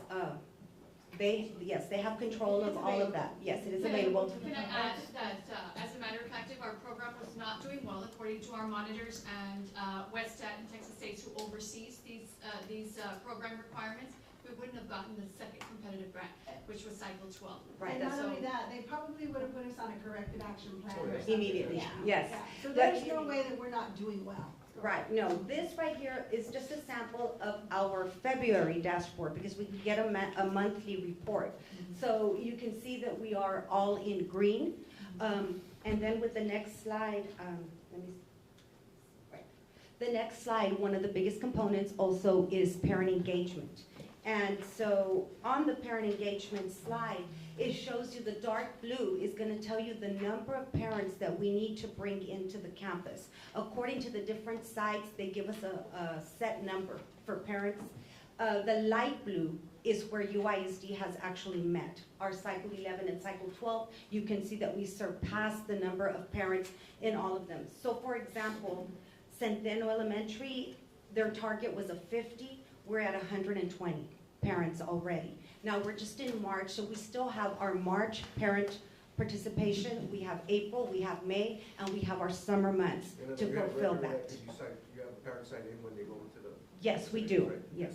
And we have to submit everything to TA. We're very well monitored by the state. Yes. And so I have a question. How do you track the student participation status, or what is that? Like, is it attendance. It is their attendance and how every day, their daily attendance. Now, like I said, they have to meet, and I will tell you that we're really proud of the fact that throughout both cycles, 12 and 11, Most of our sites have already met the requirement, either the 45 days or the 60 days. In every site, we do have a handful of kids that maybe are lacking by 8 days, 10 days, 5 days. But we are in March, so we still have all of March, April, May, and summer. So we are more than confident, we're confident that we're gonna meet those numbers and that we're doing very well. We are definitely on track. And I think about the attendance too, if I can add, it's really important to add that even though our program is open until 6 o'clock, but if parents pick them up, like say before 5:15, I think that used to be our cutoff, that attendance doesn't count. So you know that these students are getting the opportunity to receive the enrichment activities, the homework help, the extracurriculator within that allotted time. Because if parents pick them up early, that doesn't count for our attendance. Is there any So way they're to doing measure very well. though, all these activities and all these benefits that these students are receiving? Is there any way to measure how they are performing in their actual classes? In their school day? Well, this is what I have here, and this was, I know that there was a question on STAR. I just do want to preface that students, they have their teachers all day long. Some of them attend tutorials. Our program is set for enrichment. We do not have teachers, we do not go through STAR strategies. Okay, so for us, it's really difficult to say that these STAR scores are based on our program. But we did look at it. The other thing is that because we have different students attending our program on a yearly basis. So what we did was for cycle 11, we took students that are in our 5th grade cohort that were with us in 4th grade, because they're the ones that took STAR. So that's not a representation of all the students in our program, but those are the ones that were with us at least for 2 years, so we could say, okay, let's see what was their measure, what was their STAR score in 4th grade. So I asked them just to look at pass-fail, and we were looking at the approaches, okay? How many students met at approaches for reading, and how many students met at approaches for math. So in cycle 11, grouping the students that were with us for 2 years in a row, we had 58 students met at approaches, so 7 out of 75. And then in math, 57 students met at approaches out of 75. And that is in the LBJ pattern. And that's only taking students that were with us for 2 years. And so is that why there's no data for previous years? Or when did Well, we would, yes, because the students that were with us for 5th grade are now in 6th grade, and they move on, and they're not necessarily the same students. Right. And I mean, I know there was that public comment, right, that there's a lack of information. So just to reiterate, that's why there's no, I know it's 2024, but you don't have information to base off, what is it, 2022, 2023, because of what you're saying, right? Yes. Okay. We have different students on a yearly basis. On a yearly basis.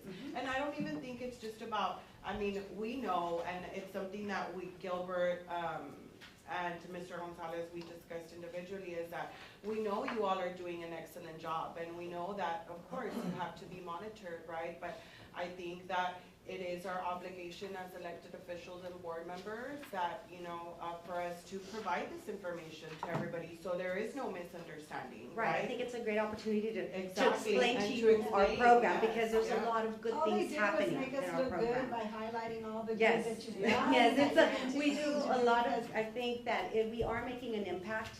In cycle 12, that is our United South feeder pattern. If you're looking at STAR scores, we have only been together for 2 years in that cycle. So we took students that were with us in 4th grade and tested in 3rd grade. Again, only those that were with us for 2 years. So in STAR reading, we had 99 students that met their reading out of 125. And in math, we had 97 students that met their math out of 126 students. And then these students are already at-risk students, or they have socioeconomic status that places them automatically at risk? Yes. Am I correct? And we have a variety of students. Some of them are doing very well. They are not attending tutorials. They come straight to us right after school. And then we have some that might be facing a little bit more challenges that will go to tutorials before they come to us. And so again, once they are with us, our goal is to provide that enrichment and really to provide also hands-on activities, those interest-based activities for them that, you know, expose them to different things, such as guitar lessons, cooking lessons, and things that maybe they would not have had the opportunity to take. Because you mentioned the So it's kind of like working and to develop the whole child. Right, because you mentioned 4 indicators, right? Was it Yes, we have 4 goals. indicators, right. And so it's not just focused on It's academics. not just focused on We're STAR. exposing these children who probably other wouldn't be exposed to other things Yes. for whatever reason. And as a matter of fact, when the monitor comes in, that's one of the things they're looking for. They do not want to see our students working paper pencil. They do not want to see them doing like a lot of math They work. don't They want our do want to focus see them. to only be academic. Right, they want them to be active, they want them to be engaged, they want them to be moving around and doing hands-on activities, experiments, STEM, different things, a variety of activities. And that's part of what is also giving us our score. So to be clear, this is separate from after-school adventures. Yes, Right? these are the two Two programs that are programs, funded through right. grants, and they're in the South. We have our LBJ feeder pattern and our United South High School feeder pattern. Perfect. And so those were the scores for our cycle 12. One of the things they do look at is, are the students passing? Are they being successful in their classes? Because our site facilitators do communicate with the teachers. Sometimes our teachers will come in and say, you know, this particular student is struggling. Can you work with them in this particular area? Can you help them with this homework? So definitely we will do that. They looked at pass-fail. When we did this report card, and I venture to say that the grades might be a little bit different because some of the grades were not completely in. But passing for English and reading, we had 529 students passing in the LBJ feeder pattern. We had 21 failing. Math, passing 517 with 12 failing. Again, not all of the grades were in when this report was taken.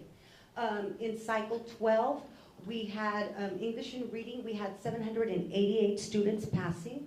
We had failing 27. And in math, we had 794 passing with 23 not passing. And again, I venture to say that the not passing, it will change because some of those grades were missing at the time of the report. But our students actually do very well in their classes. Our site facilitators do communicate with the teachers, and together we make sure that we are providing that support. And so our program is a program to support the classroom. Yes, and I want to commend this program. I want to commend you, the individuals that are in those programs after school, because those caregivers are really your teacher aides. Yes. And they go through long days too, and they have amazing attitudes while they're still working with the kids. And I hear and I see it because I pick up my kids after school program, but adventures, which, you know, you still have the after school program over here, but you hear it from the parents, and there's nothing better testimonies than to hear from the parents that their kids are thriving, their kids are doing amazing, and to see those teacher aides still having an amazing attitude at the end of that day. Right. So thank you so much for teacher aides and for the support that they receive from your department, so thank you. And then you just had this couple, this husband and wife, come before us today and tell us, you know, how appreciative they were for this program. So we cannot forget, you know, we're impacting lives. Yes. We are, and I do feel that they do make a big impact. Just to bring in all of those families really makes a difference, I think, to our campus and to our community overall. We have the parents have time to work hands-on with their kids, and it is a wonderful thing when you see it all around and how it all comes together. Yeah, it's beautiful. Like, you get to see the kids take their arts and crafts home. They look what I did, you know, and look what I learned today. And they first start with what they just learned, and then they go backwards, right? But I get to see it every single day, so I appreciate that. And I see the parents. There's nothing better than after having a very long day at work, knowing that your kid was taken care of, that they're okay and they're happy when you pick them up. So And their homework's done. Oh my God, yes, homework is done. Yes, thank you. Thank you. And so moving forward, would we be able to have like a comparison of data? I mean, when did this program start? Cycle 11, it's in its 4th year. Okay, fourth So we year. have 1 more year with that, Okay. with that particular grant. And cycle 12 is in its 2nd year. Okay, so then I'm just asking, so if it's in our 4th year, we wouldn't be able to have that information like 2 years back? If you're What saying type it's of information? like the comparison, how you compared the, I know you said that it doesn't really, you're not focusing on STAR, right? You're not focusing on STAR, but it's an added support per se. Yes, because And we're then- an enrichment program. So we could show you scores, but that does not necessarily mean that they are passing strictly because of our program. Okay, I so like that just you so said that, enrichment program, because at the end of the day, every efforts that we put together collaboratively together has made us an A-rated district. And this is a big part of it. So very much so. and so I guess statistically speaking, right, just, I know we're Running. on the right track, right? Right. Because you're being monitored, but just for our knowledge, right? Would there be a way to just kind of, I know that you track the attendance, right? You track the student enrollment and whatnot, but would there also be, would you be able to track if this, I mean, I know it's successful, right? But if the grades, for example, right, that the kids are passing, would that be something that you all are able to do like on a yearly basis or no? Yes? Yeah? That is in the material for us. Okay, but it's just very hard because again, you don't have the same students every year, correct? We don't have the same students every year. And Semester again, to semester. they have teachers. So it's very difficult for us to, That's why There. you're two-year. right. That's how we're quantifying this program. Yeah, and I don't even think it's, the word that you, I think it's not fair to do that. It's not fair to do that. Because not fair at all. this is augmenting the teacher. Yeah, well, it's support, yeah. It's not Right. solely They still responsible go to for them class, passing you a know, test. full day. And it's our It's teacher not. assistants, let's not forget that they're the ones that are providing the Teacher support. assistants. Yeah, And this we is not think fair. that It's kind not of fair. responsibility On and them. for STAR Yeah. accountability. And I'm just asking Great. because there was that public comment, so I'm trying Yes, to no, clear no, out and I here understand, and I I'm understand. I trying would love to say these scores represent yeah. our But work, why and would we want to even do that away would not with be the correct. grant? Why would we want to Yeah. do away with the grant? Why are we attacking a grant that's helping our community? No, they're And both- children at risk, Yes, like, I no, don't they're understand. wonderful grants. I feel that I'm confident to say that we do make an impact on our communities and on our If we campuses. made an impact on one person, it's a grant, it's money we're getting from, it's a win. Why are we questioning We a are grant? competitive I don't grants get it. at that, where you're competing with several districts throughout the state. Thank you very much. Thank you. Thank you. Thank you. Great job, you're on the federal program. I do want to add one last thing here. When we first got cycle 11, which was prior to the 21-22 school year, we actually had to interview. It was so competitive, and there were so many school districts. And I know that in prior years, many years before that, the district had tried and had not been awarded, we had to interview with TEA for that grant. So it's very well sought out. There's a lot of school districts that compete for it. So for us to have 2 cycles awarded good. is a really big deal. Yeah. So And again, thank you for the federal programs for that. Agenda item number 5A, United ISD 2025-26 pre-K3 pilot program recommendation. Yes, good evening, board members, Dr. Cruz, and members of the audience. My name is Saida Gonzalez. I'm the Director of Elementary Education. And tonight I bring forward an action item for our recommended curriculum for our pilot pre-K 3-year-old program that is we're going to be initiating next school year. So we're very excited to, as we mentioned in the press conference last week, right, to work along collaboratively, yes, with Webb County Head Start. So as you all know, this initiative will be impacting 6 of our campuses. We'll be hosting at 4 campuses, which is Guayar, Orange, Centeno, and Freedom Elementary. And now we're ready to focus on what's, the important part of, which is curriculum. So we did take representation from campuses that are being obviously participating in this, and together with Ms. Cordy Guayar, our instructional coordinator, have reviewed the different curriculums that are out there. And they voted, you have that information, they looked at the weaknesses and the strengths of each of the programs, and we decided that Frog Street 3-year-old program is the best curriculum at the moment for our program. It is both in English and in Spanish. It is a thematic unit base. It focuses on the 10 domains and abides by the pre-kinder guidelines that are set aside by Texas Education Agency. So we're very excited to get started writing our curriculum and our scope and sequence for these students and to continue, like Ms. Elisa said, to impact lives, right? So that is it. I don't know if there's any questions. No, they're just ready to go. Let's do it. Thank you. Okay, we're gonna have to add more classes. Yes, I agree. It depends on the man that's speaking tonight. I need to go home and hear what he said. So I want to make a quick comment. I really appreciate the hard work that Ms. Alisa over here has been putting into this since the very beginning, since I joined the board. I mean, this is one of her biggest babies here.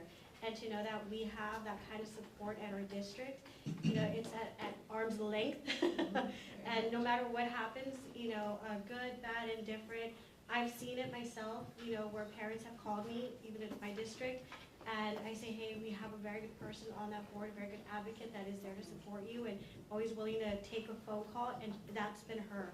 And I can comfortably say, I don't need to attend that meeting because she'll take care of it. So thank you for always being there for our district. Thank you. We did have a Facebook Live today promoting the program, so. Tune in. We need more Facebook Live. We need And, to highlight. We should do one on the ACE program. We need to highlight these good things that are happening at United. Thank you. Thank you. All right, agenda item 5B, monthly disbursements. Good evening, board members, members of the audience. Rosa Cabello, Director of Accounting, and tonight we bring you action item, monthly disbursements for the month of February. Do you all have any questions in regards to disbursements? I read them, I'm good. Thank you. Thank you. Thank you. Agenda item C, awarding bid proposals, qualifications, and extensions. Ms. Cordy. Good evening, board members, superintendent, and staff. We have the following for your consideration. RFP 005-2025, UISD Employee Benefits Software. The recommended vendor is ACELIX, which is the benefits hub. Estimated annual amount is $89,412. RFP 001-2025, Ballistic Shields. This will be paid for with the Safety Grant Cycle 2. The recommended vendor is Lear Distributors, Inc. The estimated, or the actual amount is $151,500, and we have a couple of the committee members here tonight. And then we have 2 renewals for your consideration. So as far as those shields are concerned, I was able to, I commend our district to be, I think, one of the first in line for these shields, because I got to meet the organization at one of our trainings out of town, one of our sessions, and when they saw me, oh, you need to know that we're working with your team, and they've been super helpful. And this amazing new technology, it's new to Laredo. It really is. And I'm excited that not only are in-house we're going to learn how to utilize these, but not only are we going to have the maps out there and everything for our students, our teachers, and everyone across the district, but we're also going to incorporate all law enforcement agencies into this. So thank you for setting this up. And I believe we started in December. Is that correct? We've been talking to them, and then we had put it out to bid, and so it's going to be a process. But we're getting towards there to get this in for the next school year. So as soon as so great. Yes, thank you. Thank you. Who's really committee member? So we had several. We had 5, but these are the ones that showed up tonight. Mr. Nico, here's a SSCO from United High School. We also had Mr. McHugh, who is the SSCO from LBJ High School, as well as Chief Salazar and myself and Mr. Garza were on it. I know it's been long days for you, and I appreciate you really investing the time into these programs, so thank you. And he's always been a great asset to us on the safety side. So amazing. Thank you. Thank you. All right. D, property tax refunds for February 2025. Good evening, board members, Dr. Cruz, members of the audience. I bring to you the tax refunds for the month of February. We have only 2 for a total of $58,886.41. These accounts are paid in full. There's no loss of revenue to the district. These are taxpayers' overpayments. Thank you. Thank you. Thank you. E, budget amendments. Yes, sir. Good evening, Mr. Montemud, members of the board, members of the audience. I guess, back to reality, the general fund budget amendment. I want to take you back before I discuss each one of these line items and what we're planning on doing with these funds. I want to take you back to the budget amendment that we brought to you all in October. At that time in October, we had identified roughly $8.5 million that we received that can only be used to expand existing facilities or to use on debt. We knew we were facing that $9.5 million deficit with our budget. We used general fund money to allocate and create this $10.6 million debt payment. Debt is nothing unusual. It's just like your mortgage and your car. If you financed your house for 30 years, you're gonna make the same payment for 30 years. Your car, you do 5 years, 7 years, it's gonna be the same payment. Your principal and interest may alternate as you start paying off the balance. So we know our debt payments are $10,662,513. But we didn't know what this stream that was gonna come in. We were in the process early on with budget, so we allocated general revenue funds that we received from the state, from local tax collections, if you all recall, all the revenue streams that we get. Well, we end the year and we have $8.5 million from these state funds that we can allocate again just for debt or for construction projects. At that time, we were already talking about the 2025 maintenance tax notes, where we addressed a lot of the projects, because you do not want to use operating funds for a project that's going to last for several years. You finance that and you pay that debt as that project depreciates. And if you all recall, we had the list of projects up and we had the life of each one of the projects. So, so now that we had that 8.5 in October, we brought it to you all, and you all approved to take it out of what's called restricted fund balance. There's categories in our fund balance. Restricted fund balance means it's restricted by law. Then there's committed fund balance that the board decides if you all have a project that you want to commit funds to. Then there's assigned fund balance, and that's what management decides to do as we feel what our operating needs may be in the coming year, so we can assign it. And then the one that we all really, really hope that we had a lot of money in, which we were pretty safe, 2.5 months of operating, is unassigned fund balance, right? And I believe just because of the public comment that was made where he felt that there was $99 million in cash and then it was a $76 million, that's the difference, the unassigned, right? But we do have more cash, but that cash is tied up into restricted, committed, and assigned. Wait, So can you say that? Can you say that again, just to address his Yes. question during public comment? So the unassigned balance, what I'm assuming he may have confused at the 77 million, it's very close to the number that we have in unassigned balance, but that's not cash. That's just cash that's not tied for any particular purpose. For example, this 8.5, it was tied to either debt or construction. But like I said, since we were already talking about the maintenance tax notes, and we have to use operating funds, unfortunately, to meet these construction needs, you match your financing payments with the depreciation and the value of that new asset that you're building. So we were short 9.5 million. We have this 8.5 million, we brought it into debt. So if you look at the bottom line right here, we had originally budgeted 10.6 million. By bringing that in, it jumps it to 19 million. Well, the active decision that we made, because we could have gone in October and said, hey, that 8.5 million, now we want to use it for these things to cover that $9.5 million deficit. But when you're in October, you don't know what's going to happen. November, December, January, February, you are out too far to address what you feel your needs are going to be by the time you get to the end of the fiscal year, which is August 31st. So what we've always done in all of our trend analysis and everything is we hold on, we see what happens in October, November, December, January, we get to February. And now you've spent 6 months worth out of 12, so you're halfway there. So your projection for the following 6 months versus now you have 6 months of expenditures, it allows your trending tools and your ability to forecast to be a little bit more accurate. We're hoping this is it. Another comment that was made was, what's the purpose of these funds? These funds are to try to get us to the end of the year. Now, I'm not going to tell you that's it. When we get to July or August, we may do another one that recycles this money because something may have happened along the way and we no longer need it in a particular function, and it's more appropriate for the need of whatever may happen by then, and move it to another function. So this just isn't it. I'm hoping, we're all hoping, we've done a lot of analysis, we've done a lot of homework on this, so that it is it, and we do not have to address a budget amendment again. So we were able to use that for debtor construction. We were talking about the maintenance tax notes that handled all of our construction that we feel that we are going, that we have even the manpower to address at this point. So we decided to put this in as debt. So now we're at the point where we can project. So the first one is function 11, it's instructional. It has to be in the classroom. If you all remember, we invested heavily in software and workbooks with the ESSER funds. The ESSER funds are gone. We have allocated close to $6 million of that money to try to cover it with the general fund.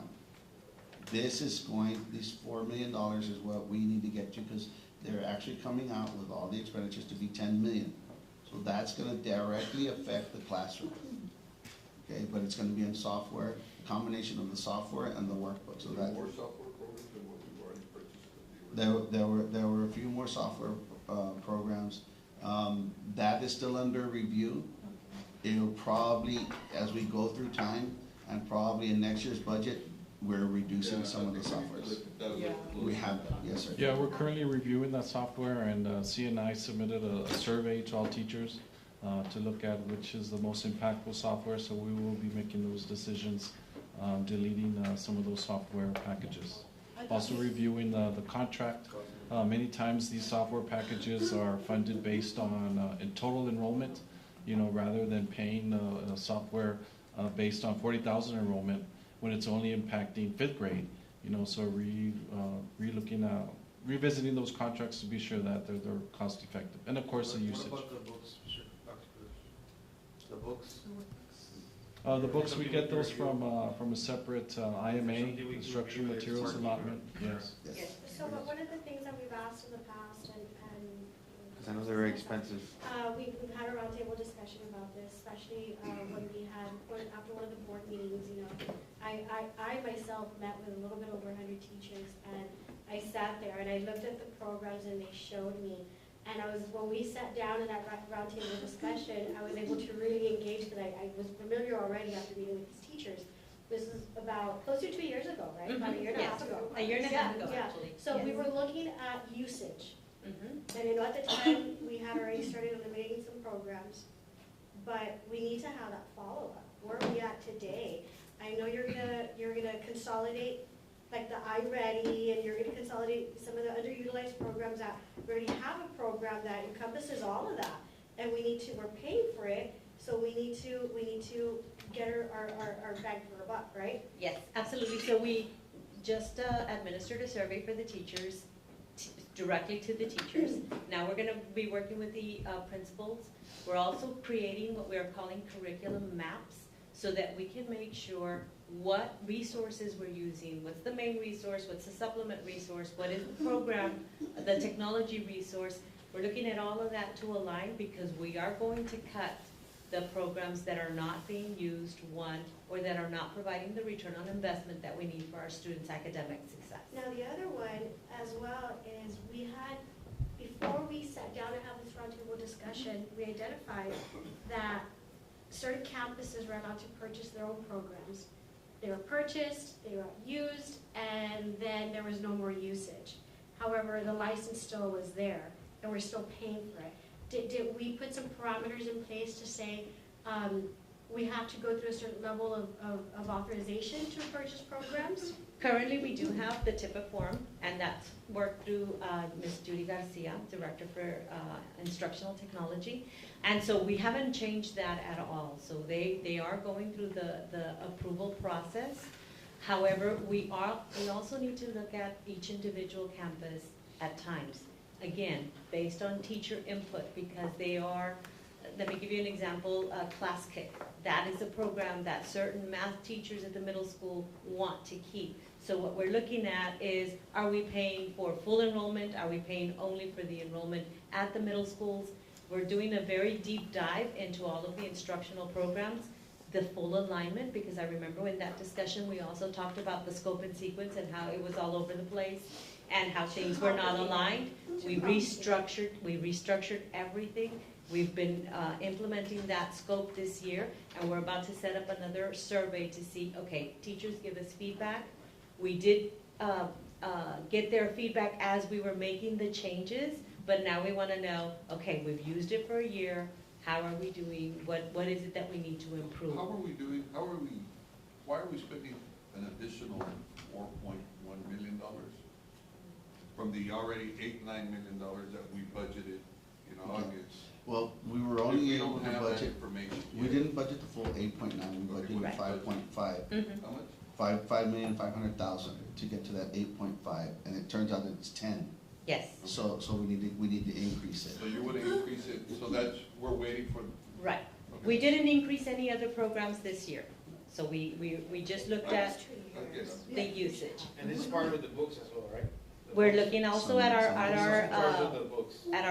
Our workbooks. We're looking at our workbooks. We're looking at our. I see in other districts that they're cutting books because they're just there, right? Where they're using more technology, we're wasting a lot of money on iPads and technology. You know, people are reading through there. They're doing.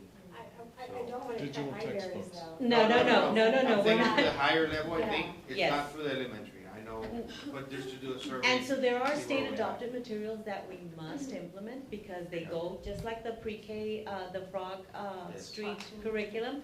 We need to make sure that our teachers are saying, this is the curriculum that we vetted, this is what we want to implement. We also need to make sure that it is approved by the state because now the state is providing additional funds, not that much, but additional funding. So we're looking at what is the best return on investment that we can have as far as what we're paying, and then what is getting us the academic results that our students need. Well, I think it needs to be streamlined as well, Dr. Cruz, because there's a lot of these programs that y'all have already that are either they used it for a few months or a year, and then you toss them out, or they go to a different division. A lot of the programs overlap, they do the same thing. Yes. And then we didn't have, I guess 2 years ago, you started getting some of those programs now where there's usage reports. Yes. Now, of these surveys, every teacher's using the program that best fits their, it's not something that's streamlined across the district. Everybody's using different programs, so you're spending money on the same program, or different programs that do the same thing. And so, that's just, that budget item just jumps out. Absolutely. It just jumps out all the time. Well, only because we had this conversation. We've had it many times, and the thing about it too is that at the time that we met, there was a lot of frustration from our teachers because at that time, you know, one of the common denominators was we were told to use this program this week, and now the following we have to use this program. So now you're confusing the student, you know, and so when we say streamlined, it's not even streamlined in one entire campus.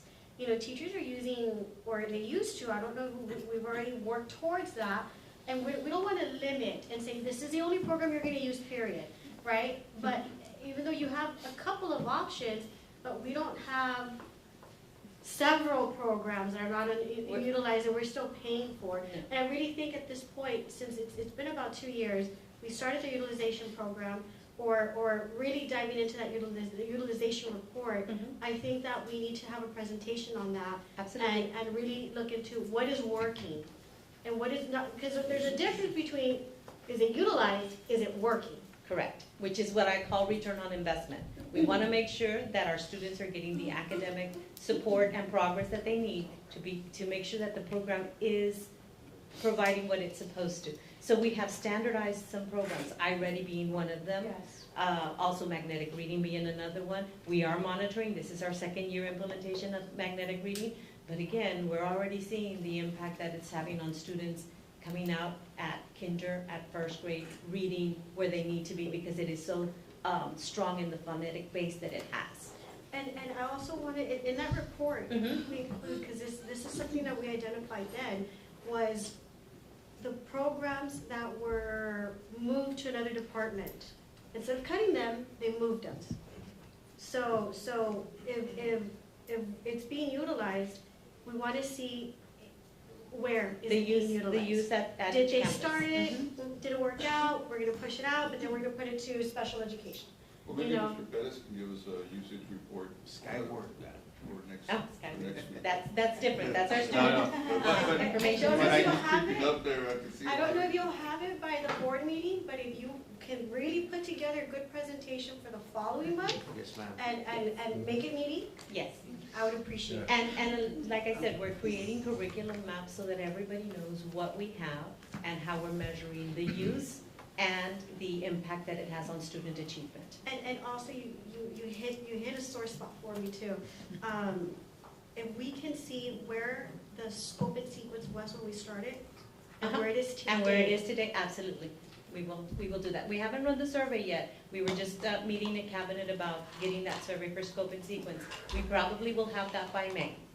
But we can provide the information that we have on the instructional programs, on the curriculum maps that we're creating, everything that we've streamlined to date. And specifically looking at where the pain point was at the elementary level. Right. Okay. Yes. I'm sorry, Sam. So, Yeah. oh, sorry, yeah. We totally went out of track here. So, quick question. No, it's a good I don't conversation. have any other issues. Yeah. It's a good conversation. I have a question. I'll just go through it quick because there's a lot of people watching and they want to know what's happening with this, with these Viewers. school leadership. They needed more equipment at two of the campuses. We helped them out with some computer needs and some of in their foyers, they had original furniture from when they opened. So this is one of those standalone functions. The state does not allow you to go overdrawn in a function. You can go overdrawn in these sub-objects, but within that function, you have to. So again, remember, it's to prepare us to get to the end of the year. I don't want to take a chance that here we are in October to come and bring you a $50,000 budget amendment. So we're trying to cover that now. Health services, we received an email from Ms. Rosales in November that she had completed a district-wide inventory on the AEDs. Some of them had very little life left, some of them needed new batteries. Some of the ones for the athletics, they carry them around, had hit a little bit of abuse, so she ordered 127 more. So that's why there's a huge jump, because that inventory was between fiscal years. So we knew that one was gonna come. So that's why I went from 2003 to the defibrillators. And she had to buy some test ones. Okay. Some of her test ones are old, so she had to buy some new test ones. They don't really give you the shock, but they allow the students and the adults to learn how to use them appropriately. Student transportation, this was from a meeting that we recently had with transportation department, all three compounds. They have some buses that they've identified that to save money for the district, they don't really need to be bought brand new at 120, 130,000. But they might need some heavy duty repairs. They're doing analysis on them. We're gonna try to do 2 from each one of the compounds. They might need a new engine for maybe 25,000, but the rest of the bus is perfect. So rather than buy a whole new bus, it saves the district $100,000 to replace the engine. So it's just a few of them, but with transportation, I just want to make sure that we have that. They're predicting to be about 300 and 325. Again, just in case they find something else that may be minor with that bus. So we want to cover I have that. to ask a quick question. Yes, And ma'am. you may not know the answer, but what is the lifespan? Of a bus? Yes. We finance them over 20 years. And by doing these, see, you're not going to do this on a bus that when you do this, it's only going to last 2 years. These buses that they've identified will probably last another 10 years. So It's it helps reached us like survive. what mileage? Like 400. A lot. It's up there. It's up there. So I'm trying to figure out, once we do this maintenance, like, it's gonna give us another, Yes. how many more mileage do we have to buy a new one? We're told that they're only doing it on the buses that will be recalibrated to last another 10 years, 5, 7 to 10 years. Fair enough. So I think that's a really good investment. You don't have to go buy a brand new bus Yes. and you just replace it. It sounds hard, you're gonna replace an engine, but when you look at the $130,000 cost on a new bus, it's an efficient way to do it. Thank you. And then we have co-curricular, extracurricular. Everybody knows we're short on bus drivers, right? So athletics and fine arts are having to travel with charter buses. Charter buses aren't cheap. We look at some of the high schools when especially during football season, they'll take 12 buses because it's the band, the cheer, the dance, and the football team. Other sports, it's usually around 3 to 5 buses. So when you don't have enough bus drivers and you can't use your own fleet that's already paid for, you're paying for the driver, the meal, and the use of the bus when you contract it out. So You the bus drivers for the bus trip? Yes, Then you're you've gonna got to leave the use, campuses. you've got to use Yeah, these. but- And so these charter buses, the parents don't fundraise, then the district pays. No, these are our responsibility for UIL. It's all UIL, UIL okay. competition. Yes, ma'am. Yes, Okay, ma'am. so the district picks up that. And then remember, athletics really takes off in August. And remember, this is to try to get us through August 31st. So, Coach Cruz, we met with him, and he was letting us know there's a possibility that Eagle Pass is gonna go from a 5A to a 6A to a 5A. And so there's gonna be realignment. We don't know if we're going more schools in San Antonio or more schools in the valley. So those more trips, that's why this number's kind of shot. It's $1 million, but with charter buses, we can hit that with our teams. Our bands take 3 to 5 buses whenever they go out of town. The team takes 1. So those people that get us for not supporting the band, there's the band. And then, so maintenance and janitorial services, we received some emails. Maintenance needed about 450,000, janitorial services needed 500,000 to trying to get, remember, we didn't have $9.5 million to fund everybody. So here we're trying to catch up with everybody. Out of that 9.5, we're bringing $8.5 million back by these funds that we said we can use on debt. So we over budgeted debt, now we're moving that. So everybody's putting in what they feel they're gonna need to get to the end of the year. The police department, this one is a payroll-driven one. The police department, there's 79 active officers. On average, they put in 25 hours of overtime throughout the year. The raise came late in the budget season. They rifted out of 25 position vacancies, they rifted, I believe, 12. That was enough to cover their base salary. We did away with the contracted service, the security guard service, so now they have to pick up that load. So when it's simple math. You increase somebody's salary, and now you have to use them for overtime. And just the $6,000 alone that they got in the raise, it's a $21 an hour for their work days. It went to 47 because you have to pay them time and a half. Then the increased workload from not using contracted services, right? And that, I'm sorry, I have a question. Yes, and ma'am. for the police department, I know they're working overtime, right? Would it be more cost effective to just hire in-house more personnel, like security guards? Yeah, they're down to 12 positions, 6 have been filled, and they have 6 vacancies. They're trying hard to fill those vacancies. To fill those, okay, Yes, ma'am. perfect, okay. Yeah. And so I caught on to something that you said, so just, to reiterate, right? This is not, you mentioned this is because you overpaid, right? The debt payment, or? No, when we were creating the budget, remember the budget season starts, like right now, we're already talking about 25, the next, 26. uh-huh. And the first things we do, we look at are hard costs. We know what our electricity bills, we're not opening up any new schools, so we have that number. Yeah. Like I said about your mortgage and your car. Yeah. You already know for the next 7 years, and your mortgage, you know for the next 30 years, what you're gonna pay. That you should always budget first. So we know our debt service payment in the general fund is $10.7 million. So in the summer, we allocated general fund money, like all the other allocations, and we put it in debt.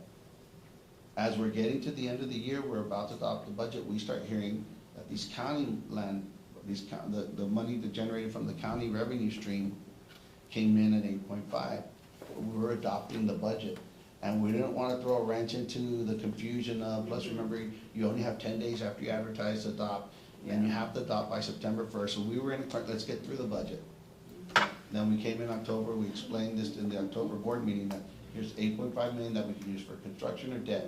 Remember, we were talking about how we had to handle, in the general fund, we're starting to pay for major construction, so you have to finance that, because you don't want to use operating money on a project that's gonna last 10 years. So you finance it, and you finance it in a way that that project is paying for itself in 10 years. So now you can see here, now by bringing in that 8.5, where you can only pay debt, now our original allocation that we did in the summer, not knowing we were gonna get these funds, we can free up that amount and now go address that 9.5 deficit. In theory, $1 million deficit now. because we're moving this money now to address the things we couldn't budget for.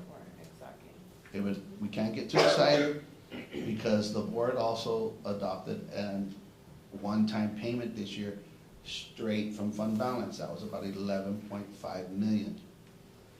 So, hey, we got here, we're at 1 million, but don't forget the 11.5 million at the end of the year is gonna hit, because that came from fund balance, okay? But this definitely helps, right? And, The general public seems to have this idea that we're negative. We're negative $9 million, and we are in the hole $9 million.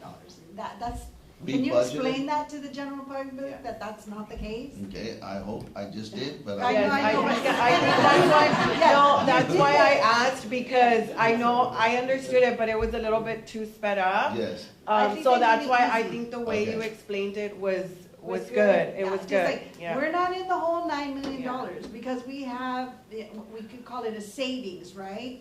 We had a restricted fund balance. Right, we have money that we tap into, we wanna have 3 months of that money, but if that money is there, we're not in the hole, we're not No. writing non-sufficient This does fund not- checks, With being we able have to money, we Yes. can have those funds there as well, like, that's very important to know as well.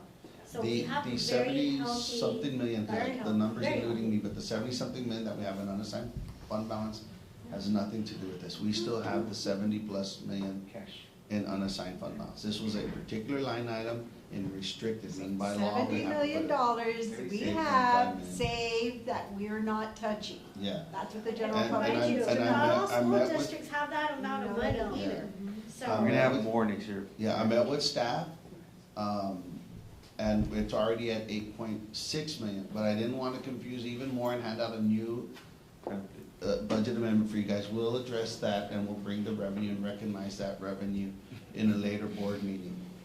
But it's because we're investing that money, we want to make more money off of it. So, it's already exceeding the 8.5, we're closer. We've made about another $199,000 on it in interest.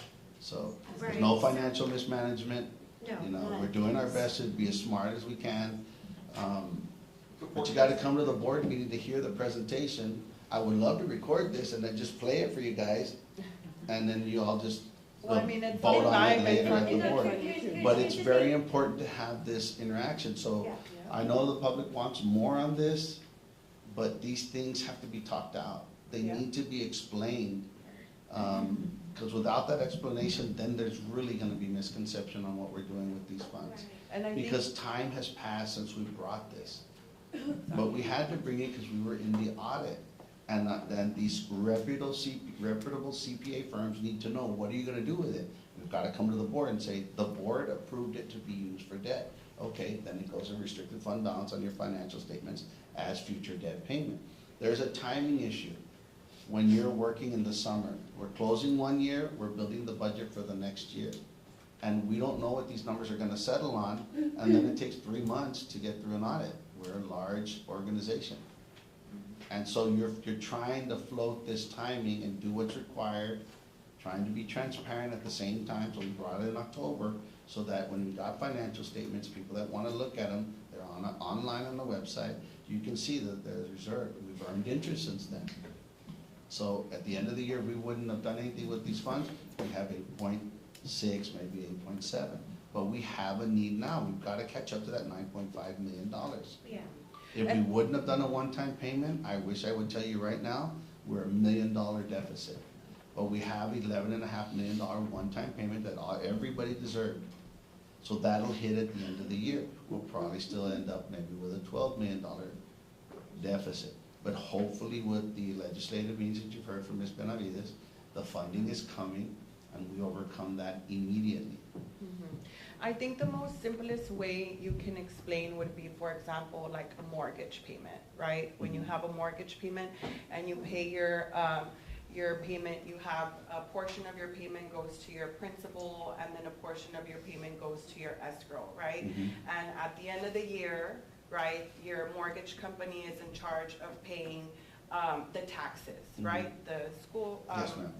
taxes, the city taxes, the county taxes. Sometimes, if you give more to your escrow, you get a refund check back, which is what happens to us most of the time, yes. Because my sister worked with the Webb County Appraisal District, so I'm familiar with that, how it works. So I think that would be the simplest way to explain, right? And that's a better than what you think example, because that's a dynamic environment. They're billing you based on what they think the property taxes are going to be, just like us. Exactly. We build the budget based on what we think the property values are going to come in. We get our first shot at it in April. And then you get an escrow balance and you go, oh my God, how did I get this money? Because then the final appraised value on your home comes in. And then if you're one of those that filed a petition, you know, you may win that, and now it's even less of a value. You'll get more of that escrow. But at some point, the bank has to make sure that they collect the taxes at that point that they feel you're gonna get. Nothing, same thing here. The budget is dynamic, it changes, okay? You go down to construction, we're putting 200,000 in there. In Laredo, we're infamous. April, May, June, what happens? Hailstorms, windstorms. Thank God, hopefully nothing else, no earthquake, no wildfires or anything like that. But we know wind and hail, they come April, May, June, especially May. It's to get us to the end of the year. We're not mismanaging anything. We're trying to say, hey, in case something happens, last time when the car went into the school, who would have thought that would happen? We had to get authority from the superintendent, say, hey, you have, Dr. Cruz. It's been a long night. It's been a long night, but I'll bring you a taco in the morning. So you go, Dr. Cruz, you have the authority to do this. We had to go through the emergency. And you get nervous because we don't ever do emergency. So we purchasing red. This is what you're allowed to do. We may not have a vendor for that item. So to avoid that and to be able to use a vendor that's approved and not get chastised, let's put 200,000 in there, let's cross our fingers. That money might stay there. That might be a savings, you know. So I guess with these unforeseen circumstances that we can have, right? Because I know there was a public comment that mentioned something about vacancies, right? And I did see a position, because I have friends that work in the media, that there is a communication specialist, right? So, I mean, how many communication individuals do we need in our district? I think that's a time where we can, I know it was a position that was vacant, because I did speak to Jaime about it, just because I was curious, is it gonna affect our budget or not? And thankfully, it's not gonna affect the budget, because it was a position that was already vacant, yes, right? But I think thinking about, again, frugality and unforeseen circumstances, right? I think our communications department is doing an excellent job already. I don't know, I mean, it's just my way of thinking that we can save that I don't know, the salary was like over $50,000. yes, We could save that for maybe an unforeseen circumstance, right? Because I know TASB recommends one nurse for 800 students, but how many communication specialists does TASB recommend for our district that's 40 plus? I mean, you know, it's in my opinion, the priority is not where it needs to be, because there are unforeseen circumstances. Like you said, there could be a plumbing issue, right? We know United Middle has students complain about the way it smells, right? There's a lot of things that our district needs, and so maybe we can start thinking about that, about positions. Do we really need these positions? Because now we have here that we're allocating another $4 million to classroom instruction. So, I mean, we really need to start thinking about frugality. Like, is it really needed? Because obviously, right, we have other needs, like the health services, the AFBs, the student transportation. That's where the boots in the grounds are, right? So I think we need to be a little bit more frugal. I see that, but I also see like it's an investment. It's an investment in our district, because unfortunately we're being attacked by the public. And mostly being attacked by misconceptions and misinformation and misunderstanding. So it's an investment in ourselves, because we do want to go out on a bond. We want to do that for our students. I know they thought our bond, we were already out on bond. We're not out on bond yet. We may go to our community and ask them to support us on a bond so that we can improve our district. So I think $50,000 is a drop in the bucket when we can possibly do so much with millions of dollars to improve our district. But unfortunately, when we have certain individuals in the community who are attacking an excellent school district, I mean, we've had all these presentations today that highlight all the positive and awesome things that United ISD is doing, yet, I mean, even this ACE program was being attacked. It's a grant that if it affects one person, it's a win.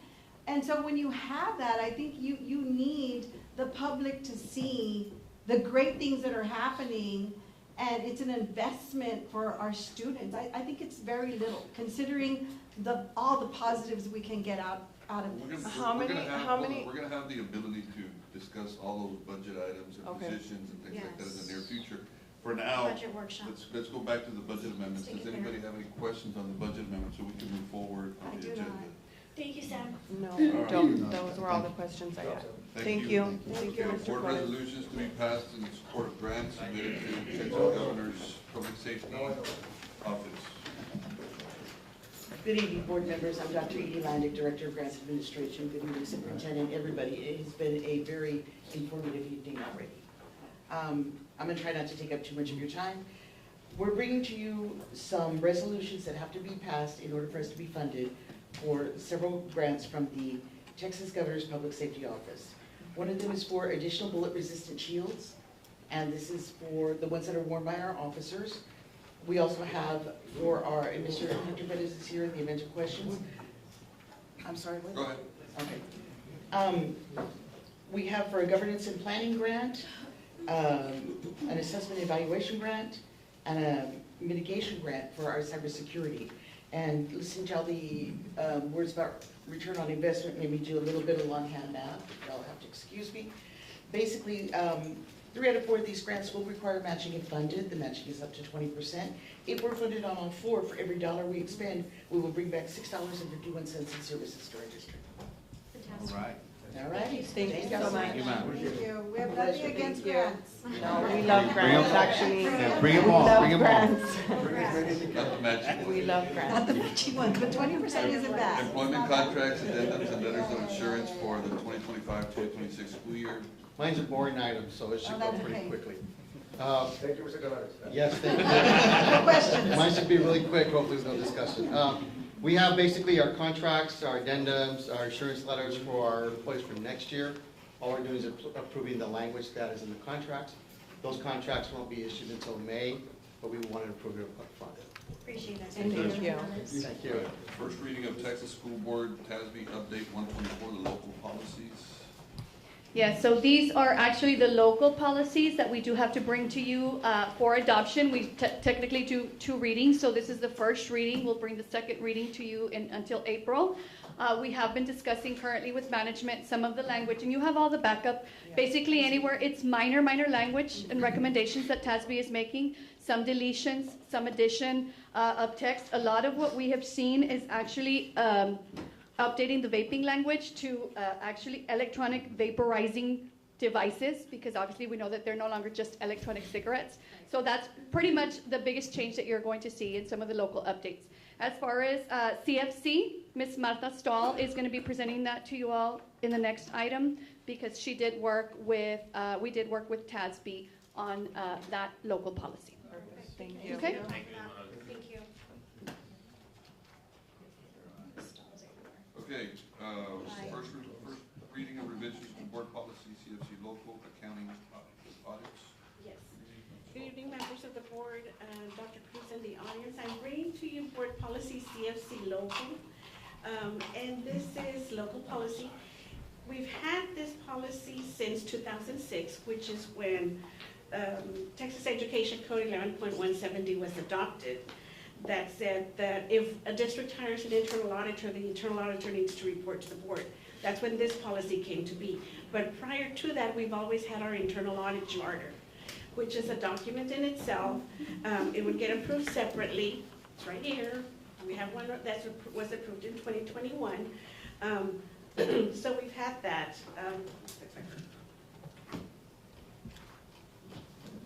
There we go. So that it was board policy CFC local. The last time it was amended was in 2015, and our charter in 2021. Now, the charter is our formal document that does define our purpose, authority, and responsibility of the Internal Audit Department. The global internal audit standards, which are right here, these just were updated in January of 2025. They don't get updated every year. In fact, in my time period, I think it's been updated like 3 times. But now with this new change, I did go and ask different school districts, how are you all handling this new change? And several of them that did respond to me, and we have this group, which is 3 school districts said, we combined our charter with the CFC policy. And others said, we included it now as an exhibit. I've opted to go ahead and include it as part of the charter. That's why there's so much different colors in it, because it does need to incorporate all of that. So as part of that, this is kind of our global internal audit standards, right, that need to be worked in there. So there's 5 domains. You can see the inner blue circle. It's the purpose, ethics and professionalism, the governing, the managing, the performing of internal audit. So there's 5 domains. Within those 5 domains, we have 15 principles and 52 standards. And for the first time ever, they've added a section which is applying the internal audit standards in the public sector. Keep in mind, a lot of these internal auditors, we follow the same guidelines worldwide per se, but they may belong to other entities, businesses, etc. That's a big part of it. But then we have our public sector auditors, and then we have our school district internal auditors. So with that, this is everything that's in your CFC local policy, and I just broke it up by main description and kind of put in what domain it falls into.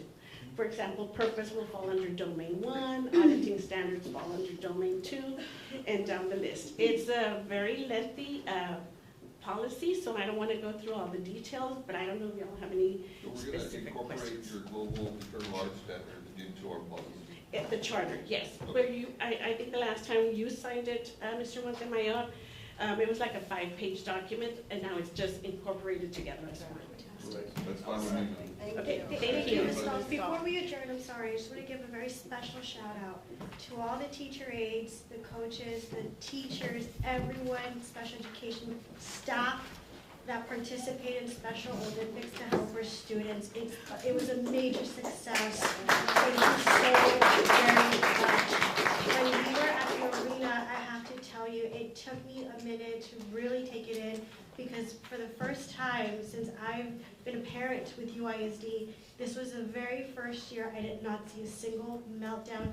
We sat there right before we commenced right before we started the ceremony. All the kids were sitting down, and there was smiles everywhere. And that hit a very special place in my heart. So thank you very much for all the hard work. Thank you. They need a raise. Meeting adjourned. Let that wait without.